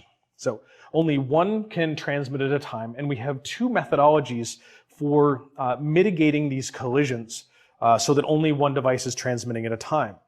We have RTS, CTS, ready to send, clear to send, and transmit and pray. That means we listen, we don't hear anybody transmitting, so we just transmit and hope that nobody else is transmitting at the same time. Unfortunately, the transmit and pray suffers from what we refer to as the hidden node problem. So here's an example of the hidden node problem. We have a couple of stations that are separated by some distance, and we have these cones of RF energy in which we can receive some of that RF energy. The problem is that node 1 and node 3 are far enough apart that they can't hear the RF energy from the other devices. So node 1 turns on its radio, listens to see if there's any RF energy, and doesn't hear any, so it transmits. The same time, node 3 turns on its radio while node 1 is transmitting, but it can't hear it, it's too far away. So it transmits. Node 2 in the middle gets both conversations, excess RF energy, creates excess noise, and it doesn't know which conversation, they're all interleaved, so it asks for a retransmission, it happens again. For me, for an example, I think about some RF propagation using my ham radio. So me based in New England, I turn on my ham radio and I do over-the-air, over-the-horizon communications on some of the HF bands. And I tune to a channel and I listen. I'm node 3. And I hear a gentleman talking and he says his call sign. I look him up and he's in California. And I hear node 2 talking from California. And I hear, hey, how are you doing today? And then some silence. And then, oh, that's great. It's been a long time since we've talked. I'm like, this guy's talking to himself. That's weird. But what's really happening in those gaps is that node 1 in Japan is talking to the gentleman in California, but I can't hear it. So what do? I'm a really bad ham radio operator. Not really. And I hear that gap. Oh, yeah, it's been a really long time since we talked. Wait. How are your kids? And now I key up my radio and say to the guy in California, oh, my kids are great. At the same time, the guy in Japan is saying, oh, my kids are great too. So the guy in California receives both transmissions at the same time, talking over each other. And I'm being a really bad steward of the RF spectrum for my ham radio license. There's a protocol in which you use to do that. You know, I used the transmit and pray, and I was wrong. So how do we fix the hidden node problem? Well, instead of using transmit and pray, we use ready to send, clear to send. And the way ready to send, clear to send works is that the node that wants to transmit turns on its radio, listens for the presence of RF energy, and if it doesn't hear any, it transmits a very small request to say, hey, I'm ready to send, and I need to send some data for a short period of time. So I need access to the medium. I need to reserve access to the medium for a couple of microseconds. Can I have it? Node 2 receives that and sees this really small request for ready to send. Hell, hey, node 1 is ready to send. No one's using the RF medium. I'll send a clear to send to say, hey, everybody, node 1 needs to talk for 3 microseconds. Shh. You all receive it. Turn your radios off for 3 microseconds, turn it back on, listen, and then we do this RTS, CTS all over again. The way RTS, CTS works is that we're asking to reserve access to the medium, meaning no one else can transmit. And then we're co-opting another device to say, hey, I'd like access to the medium. Node 2 says, hey, everybody else that maybe node 1 can't hear, shh. So we're co-opting someone else to clear the medium for us over longer distances. If we look at the packet construction in the header, the duration field here is used for how long we'd like to reserve access to the medium with RTS CTS. The maximum value for that duration field is 32,767 microseconds. If we specify the maximum value, hey, I need access to the medium for 32,767 microseconds, and node 2 goes, oh yeah, nobody else is using it right now. Hey, everybody shh for 32,767 microseconds. All I need to do as an attacker is to send that request 31 times a second. Can I send packets 31 times a second? Yeah. So I just reserve the medium and don't do anything with it. Hey, you guys can't talk because I need it. Oh, no, I need it again. Shh. All right, so all we do is spoof multiple RTS frames with a maximum duration of 32,767 microseconds. And everybody else, the other clients will send clear to sends to silence all of the other devices within range of the CTS. And then that window expires, so we send it again, 31 times a second. Now we're potentially sending an RTS to a device at a significant distance, which you can then send the CTS into other areas, extending the range of the attack. For example, I sit out in the parking lot with my Yagi directional antenna and send RTSs to the CEO's laptop in the nice corner office, RTSs to the CEO's laptop. The CEO's laptop issues clear to send to the cubicle farm outside of his office. And then all of the wireless workstations outside the cubicle farm turn off their radios. And we keep sending that 31 times a second. Pretty neat. Now again, no code available except for, and no other place these are documented except for wve.org, which is gone, and this class and my GitHub repository. I would love to make those better so pull requests are accepted. They are really badly put together Python Scapy code, but they appear to work. But I'm a Python noob, so there's not a lot of error trapping. It's functional, and that's about it. All right, some other fun stuff to go through quickly is TKIP. TKIP as a Band-Aid solution to the failures with WEP, moving into WPA and WPA2. The intent here with TKIP is to add some additional portions on top of WEP as a temporary solution so that we can spend the next 5 years developing a much more robust solution with WPA2 and AES. Okay. So we still see a lot of TKIP in use. It uses some additional counters and some other mechanisms on top of the same WEP mechanism with RC4 and an IV to prevent some of the attacks that we saw. With TKIP, we have the ability to rotate keys every 65,535 packets. We have a more robust integrity check. We move from CRC 32-bit checksum to the Michael algorithm that requires a key input to that. And those keys derived from our WPA, WPA2 pre-shared keys in some variety. And we also implement counters for that unique IV per packet on both the access point and the client, so we can't do replay attacks anymore. That's kind of good. Sounds like we've made some improvement. However, there are some issues with TKIP that allow us to do some denial of service attack. So one, TKIP fixes the replay-based attack. With WEP, we take a valid packet with an IV and replay it, and the access points don't care. They're a valid packet. They decrypt because we don't track the uniqueness of that IV. With TKIP, we implement a TKIP sequence counter, or the TSC, on both the client and the access point. So if an attacker grabs a packet and plays it back into the air, if it is not greater than the previous, it will be discarded. So in this case, the first one is 38 in the table, 40 from the client to the access point, 40 is greater than 38, good. Attacker grabs 40 and replays it, access point receives it, is 40 greater than 40? No, drop the packet. So no replay-based attacks anymore. The problem is that in 2005, we realized that we needed to have quality of service on wireless networks so that we could do voice, video, and data at the same time, and that we needed the ability to reorder packets based on their priority. So if we reorder packets that have already been assigned IVs, we start replaying them out of order, and then if they're out of order, they can potentially get dropped. And that's counterproductive to quality of service. We don't want them to drop packets. We want them to get there in a specific order because some packets have priority, like video. In order to fix that problem, they implemented 8 total TKIP sequence counters for 8 different queues.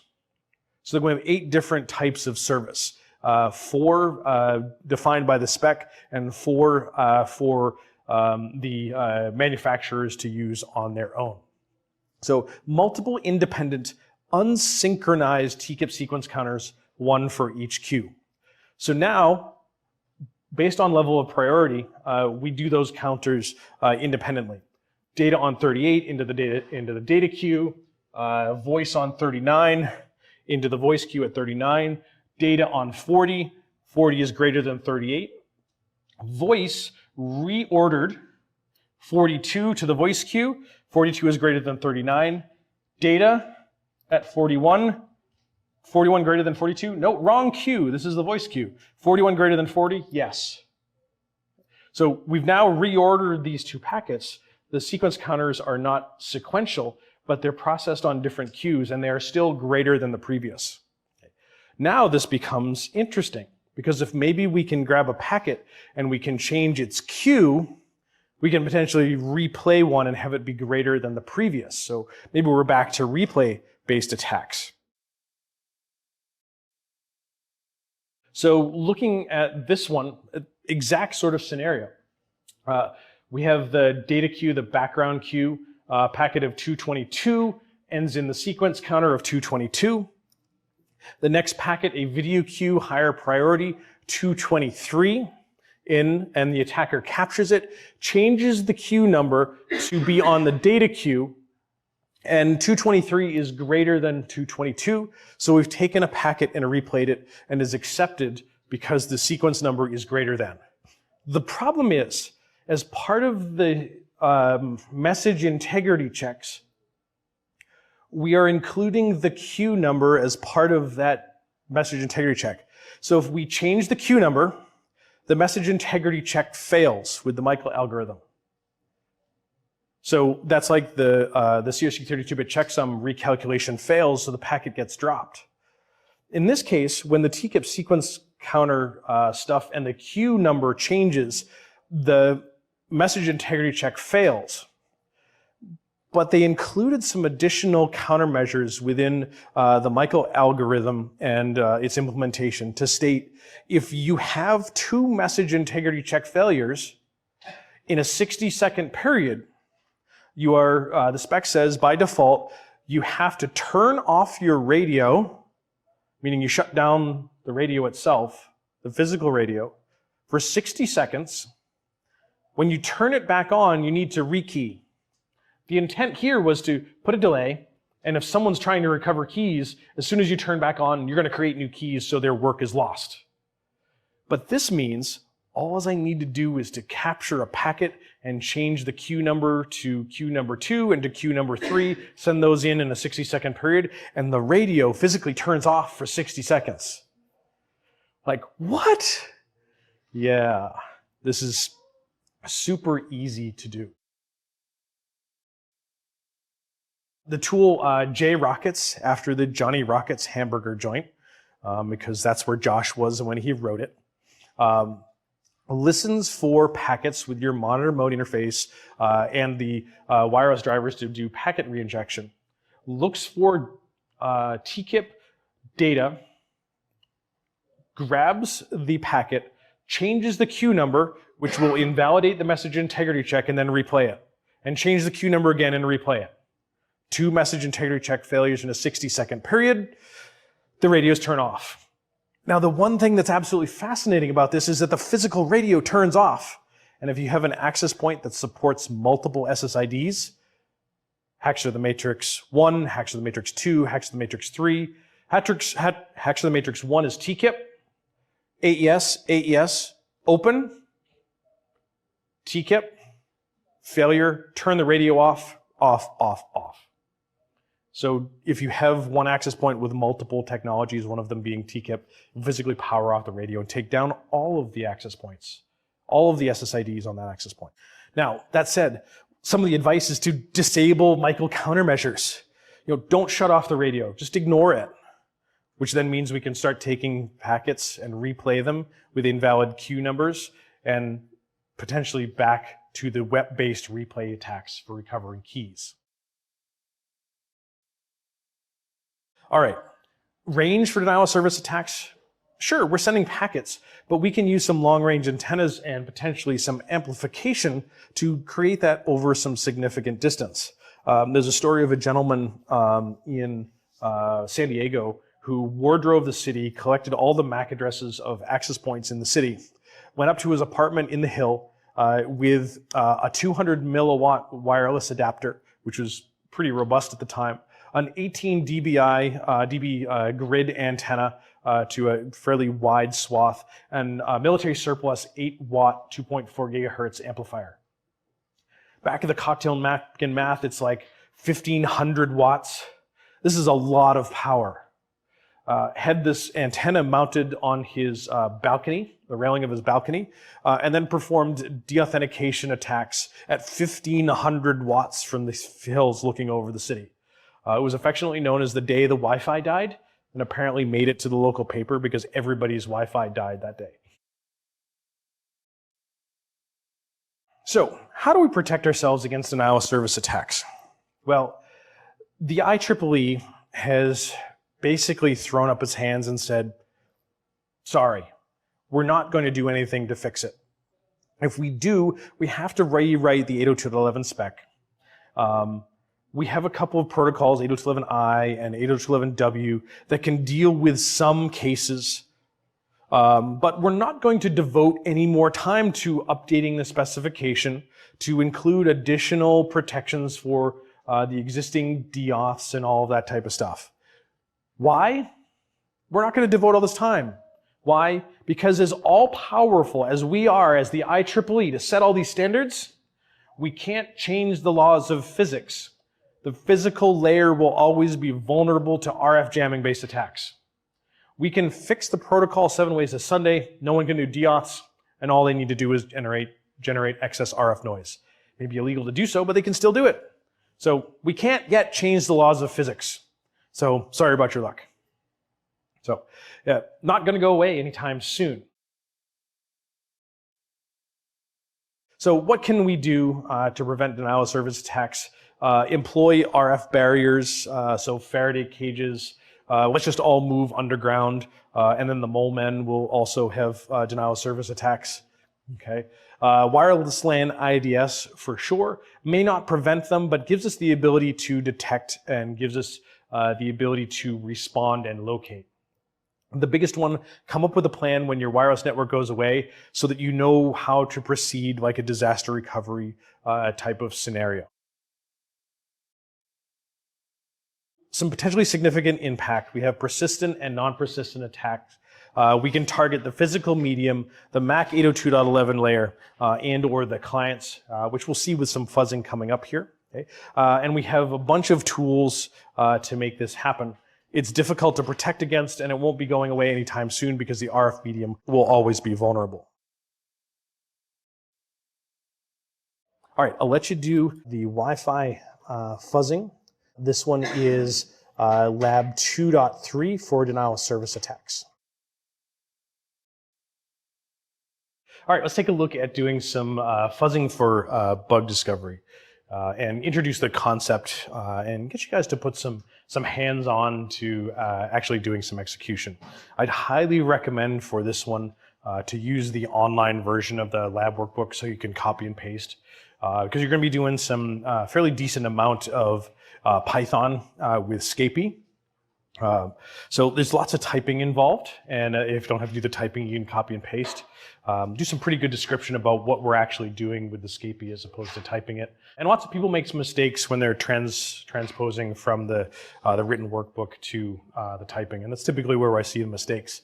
That's where I was looking at some of your stuff. It was like really looking at the commands to make sure something wasn't misspelled or something, because it's typically where it happens, and even with the MAC addresses. All right, so let's take a look at what fuzzing is all about. All right, so we're gonna talk about fuzzing as a methodology, how we can apply it to 802.11 networks, and some tools and techniques. Specifically, we're going to look at Scapy with Python to be able to generate and send traffic in a loop. There are a couple of other commercial tools out there, but they are in fact quite expensive. All right, so what is fuzzing all about? Well, specifically we talk about protocol fuzzing or other fuzzing. It is a fault testing technique determined with the intent of sending malformed data to an input that is expecting well-formed data. To interpret how developers have interpreted a standard or what types of data they're expecting to receive for input, and how they've chosen to deal with unusual types of data, i.e. their error trapping routines, or not. We're specifically going to apply fuzzing to 802.11. Fuzzing is useful for all sorts of other inputs, whether it be file formats, disk images, packet captures as brought into Wireshark, you name it. Anything that accepts an input of data can be fuzzed. We're specifically going to focus that to the 802.11 protocol. And we find that many quality assurance teams are leveraging fuzzing in their own environments before release of much of the code that you see out to consumers. I've seen over the years through doing the Security Weekly podcast with my good friend Paul, we started to see a large uptick in a very large manufacturer doing what I would argue fuzzing internally.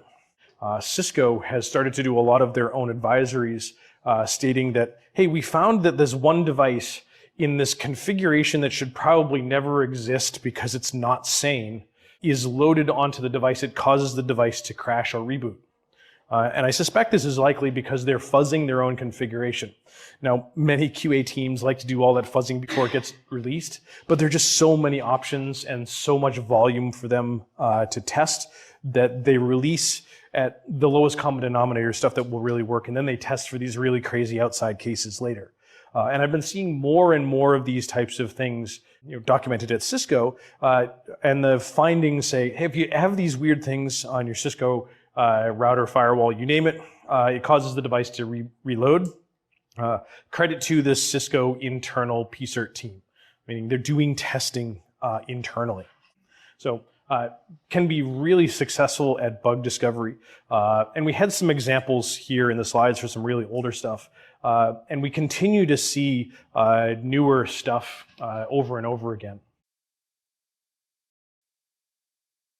Thinking about fuzzing is really about how the developers think about how they implement an input and how they deal with outside cases. If we have an input that expects A, well, the developer says, okay, the input will always be A. But what happens if we get B? Well, how do we deal with data that we didn't expect? Well, if it's always supposed to be A, and it will always ever be A, the specification says it will always be A, why would I ever expect anything to be B? So I'm always just going to say it's A, and it's always going to be A, so I won't take into account that someone will send something different.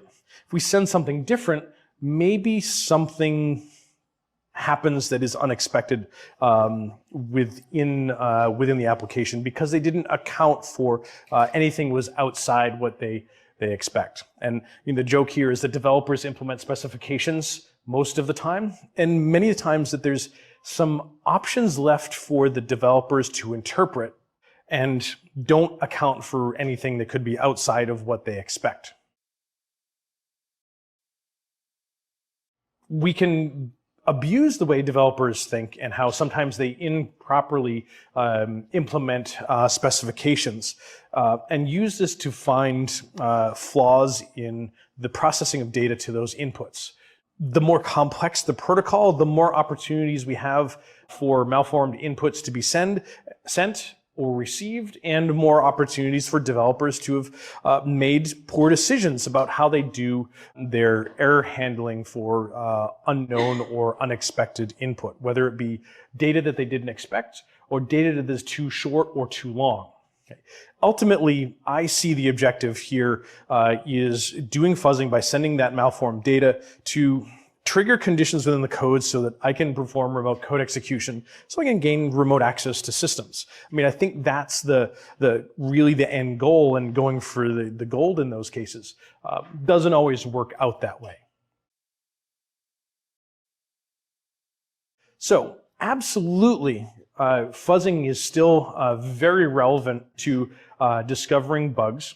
And in fact, not all that long ago, the Google Project Zero did some fuzzing in 2017 against some Broadcom wireless chipsets. And they undertook this massive undertaking looking at the code on wireless implementation on some Broadcom wireless chipsets. They found that they were able to trigger a buffer overflow, which they could then use to do additional fuzzing up the stack, so that they could then interact with operating systems, and found buffer overflows in operating systems. So it was very much a layered fuzzing approach.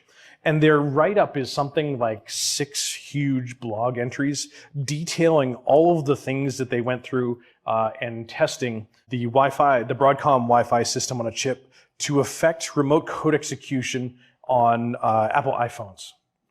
So they found remote code execution over Wi-Fi with Apple iPhones by exploiting the implementation of Wi-Fi on the Broadcom chips. It left millions of iPhone devices vulnerable to remote code execution, and Apple patched it pretty quickly. There are still devices out there that are vulnerable, and their write-up for this stuff is amazing in the detail of what they went through. And it was a long, arduous journey. It was not particularly easy.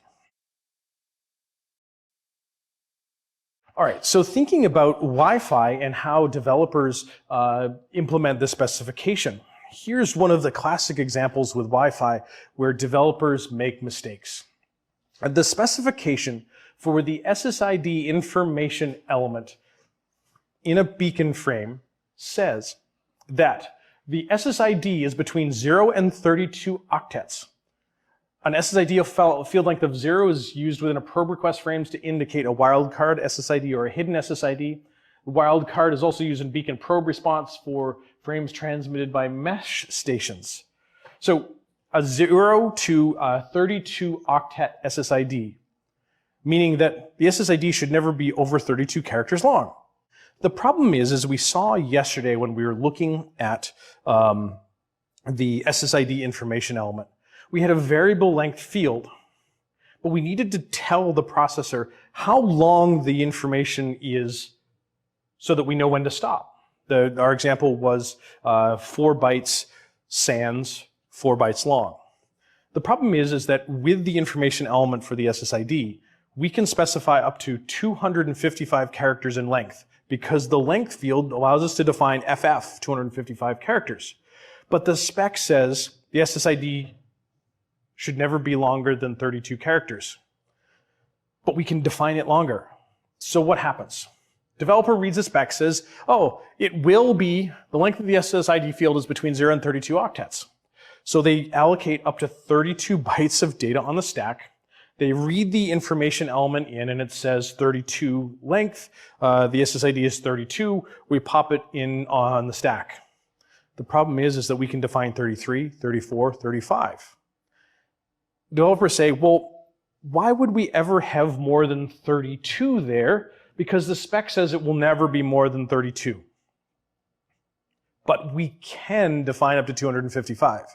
So that sets the length to 255, put in 255 byte SSID. Developer's code says, oh great, the length is 255. I've allocated 32 bytes on the stack. Let's put 255 bytes in a 32 byte stack. Buffer overflow. Okay, bad things happen when we have a buffer overflow. Okay. So the thing that becomes here is that the developers didn't take into account that we could do more than 32, but we shouldn't. I had an example when we were working with some scoping for a medical device that would deliver electric shocks. And no, not the one you're thinking of. It wasn't a pacemaker. We were working with the folks to sort of determine the level of effort it would take for us to test this. And they said they had a knob on the front that went from 0 to 10 to determine the electrical values of the amount of electrical energy to deliver this shock. And I said, well, that's great. What type of knob is that? And how is the math determined on the back end when it's read from this resistance or capacitance value on the knob? And they said, oh, well, we do this kind of math. And I'm like, well, great. What happens if I take the device apart and I change the resistance value or replace the knob with the wrong resistance value and your math is wrong? And that one goes to 11. And they said, well, why would you do that? Why would you make it go to 11? I said, well, what happens if I change the resistance value so it goes to 100? How does the math change? But why would you do that? Because I can. Because in this particular case, we do have the capacity to exceed 32 bytes.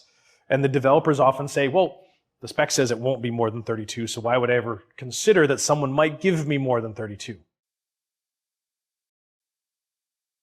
So looking at some of these types of things and not necessarily even understanding what all of these parts mean, I see that there's lots of variability in some of these robust security network RSN information element. Not knowing some of these things, I think I'd probably leave the information element and the length the same because it will cut off at the end. But version 1, how many possible versions could we have here? I think this is what, 65,535 versions? What happens if we start defining versions with options for a version that doesn't exist? How many versions are there really? Maybe there's 3, and what if I tell it it's version 4? How does it deal with that? I don't know. What happens now if we start taking options that should never exist together? CCMP as a group cipher suite and CCMP as a pairwise cipher suite. What happens if I say, we're going to do CCMP as a group cipher suite and TKIP as a pairwise cipher suite, or a cipher suite that doesn't exist? You know, these two options should never happen at the same time. How does it react? I don't know. No capabilities. What happens if I define a bunch of capabilities again that should never exist at the same time, or are opposite of each other? Hey, I'm an access point, but I'm also a client. Or I'm a client, I'm an access point, and I'm a WDS and an ad hoc network all at the same time type of thing. Like, what happens if I define a bunch of options that don't exist? How have the developers chosen to interpret all of that type of data? Things that exceed the values that shouldn't exist, or options that are mutually exclusive. So how can we start generating some of these packets for doing fuzzing? Scapy is arguably one of my favorites for interacting with lots of wireless protocols by using the power of Python, and Scapy for us to craft 802.11 wireless packets. Okay. We can do Scapy in a script, a standard Python script, by importing the modules, or we can do it in real time with a Python interpreter, such as IPython. Okay. So we have Scapy as a framework for building packets, and then we can use the power of Python to manipulate those packets and loop and change all sorts of other various options, either interactively or in a script. So we start Scapy from the command line to go into interactive mode. And we define a couple of variables. So the first one is we're going to define our conf.iface of a monitor mode interface, in this case mon0. And then we're going to define a packet called myPacket. and add the radio tap header so that it knows that it's an RF radio. Then we want to start constructing an 802.11 packet, but what do I need? At the base layer, I need a couple of items. So I'm going to list the packet types for the LS, LS, the 802.11 packet, and instead of having to type 802 every time, it's just .11.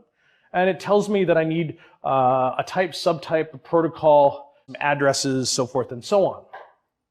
So we have the radio tap header in our packet called my packet.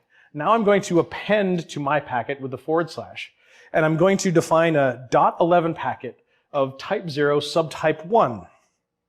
Okay. So type 0 of an association, management frame with subtype 1 of an association response.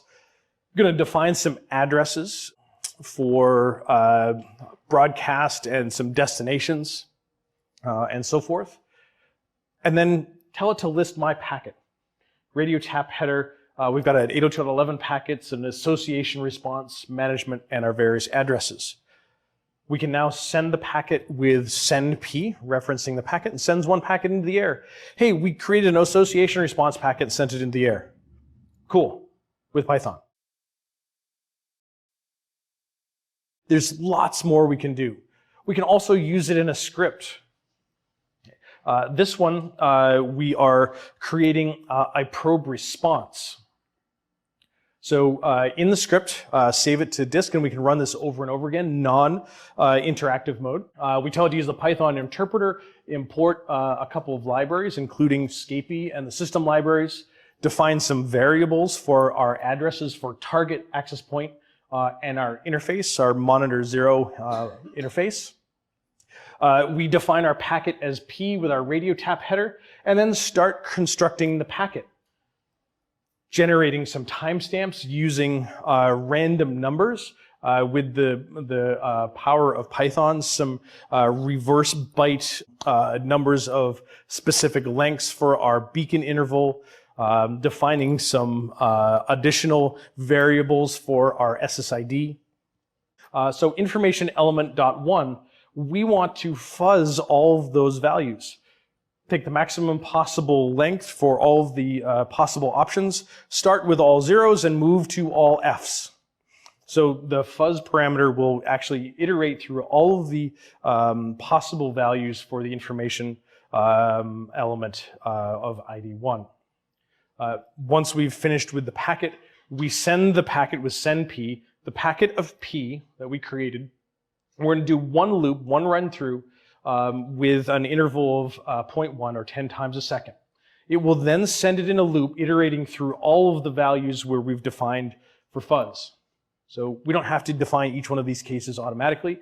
We give it the area that we want to fuzz, and it will fill in all the values for us. A bunch of interesting functions. LS to give us our packet types, LS on a specific packet type to start telling us how to construct the packet. We can take a packet once we've created it and do a hex dump of it so we can see what it looks like, potentially compare it to a Wireshark capture. We can do the iterations for the fuzzing for specific fields. We can generate random MAC addresses, and we can send those packets with various loops and so forth. Some other things for us to think about, we can create random numbers, random strings of random lengths.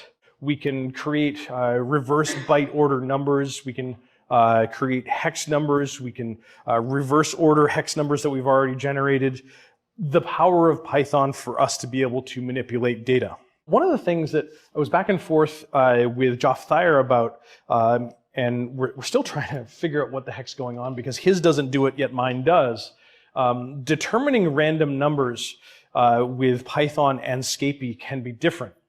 So when you use Python's random number generation, you call the random number function, in this case between 1 and 10, and you define it to a variable, the variable of x. So then every time you print x, it's 9. It calls the function once and assigns it to the variable.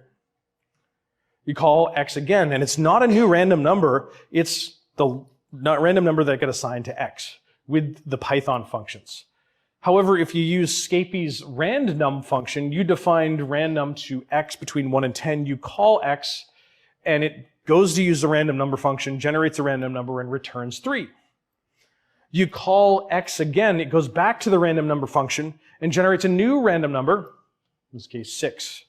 So depending on which random number function generator you use, it will either call the function every time or call it once and use that same value over and over again. So I thought that was kind of interesting. Some things for us to think about. We need to have a plan of attack. What are we going to fuzz? Well, I'm going to fuzz 802.11. Well, that's great. 802.11 is massive and is going to take you a really long time to do so. Maybe we should be more focused in our testing.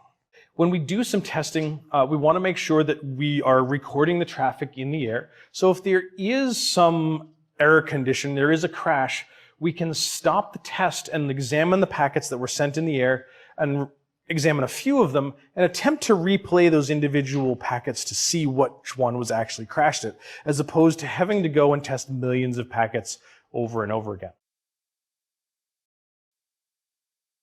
Once we've figured out sort of what the plan of attack is, when should we be doing some fuzzing, and what happens if we find a bug?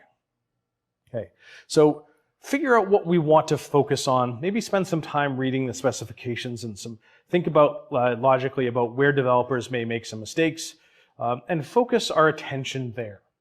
We spend lots of time doing this, the larger the scope that we have. It's also helps to determine what our success criteria is, and this is a matter of perspective. If I'm a QA team and I'm fuzzing this wireless driver that I'm set to release at the end of the week, and I find 3 different crash conditions, 3 different error conditions in my fuzzing, is that a success? I would argue no, because now my dev team has 3 problems they need to fix by Friday.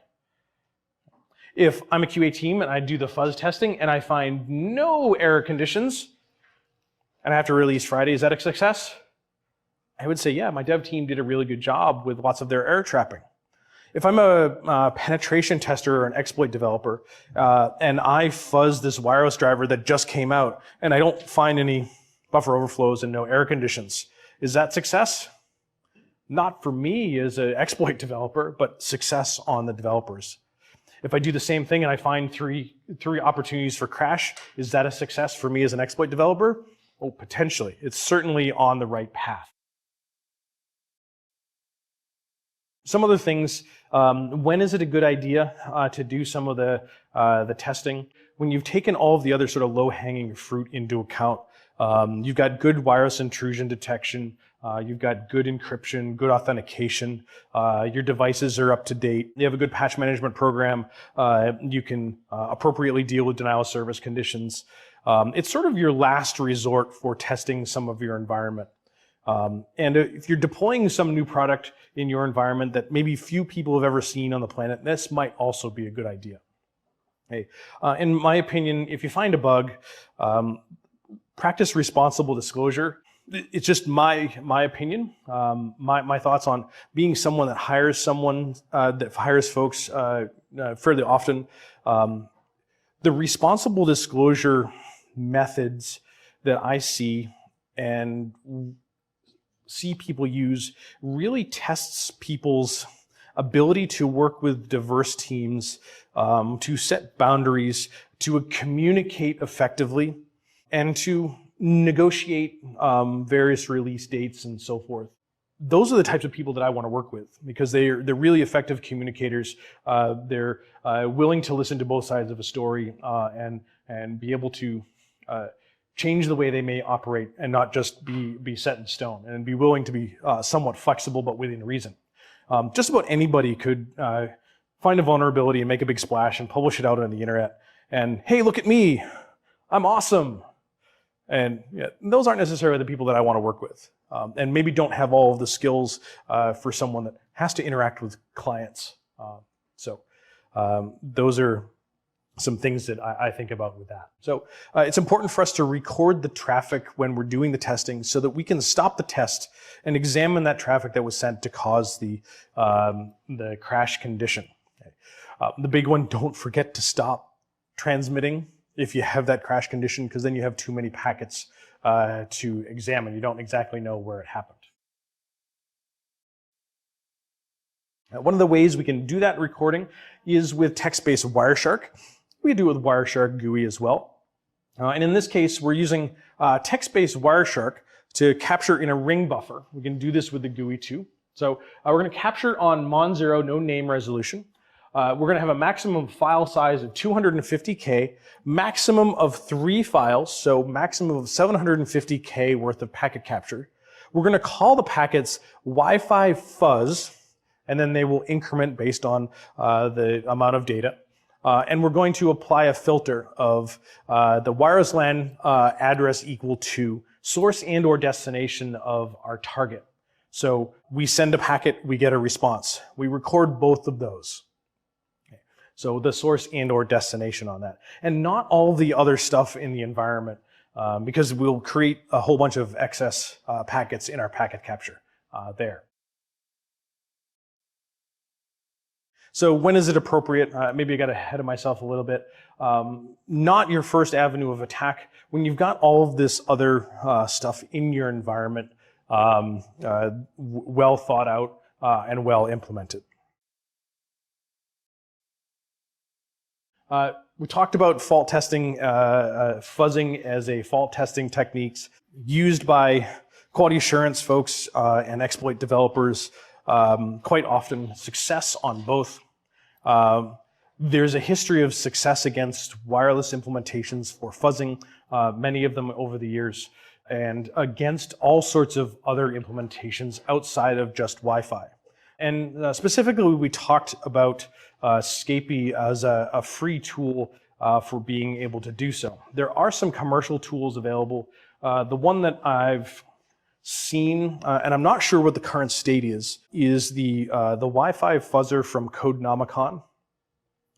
Last I knew, Codenomicon had a commercial wireless fuzzer that had all sorts of amazing test cases for fuzzing wireless protocols. And you'd take their commercial suite and it would fuzz your product. And Josh, when he worked at Aruba, they would use the Codenomicon 802.11 fuzzer to fuzz their devices before they shipped to customers. And they had 3 copies of the Codenomicon fuzzer. For this massive organization, they only had 3 copies because it was about $30,000 a license. I'll use Scapy, thank you very much. I might need to spend a little bit more time. Okay, lab time. This one does require that you use your Raspberry Pi and connect that Ethernet to your host so that you can communicate to that directly from your host, either using PuTTY or SSH from the Mac command line. So you'll be SSHing to your Raspberry Pi so that you can configure the access point and then delivering your fuzzing attacks from the VM. So you'll be attacking your Raspberry Pi, which uses host APD as an access point that has been modified to be intentionally vulnerable to the attacks that you'll be doing during the fuzzing. And we make some very big cautions when you start up the services on the Raspberry Pi that don't use this in production because it's bad. It can get compromised. It is subject to remote code execution if you spend enough time with it. So you'll all have your own unique SSID. And I believe it's based on the MAC address, which the MAC addresses should all be unique.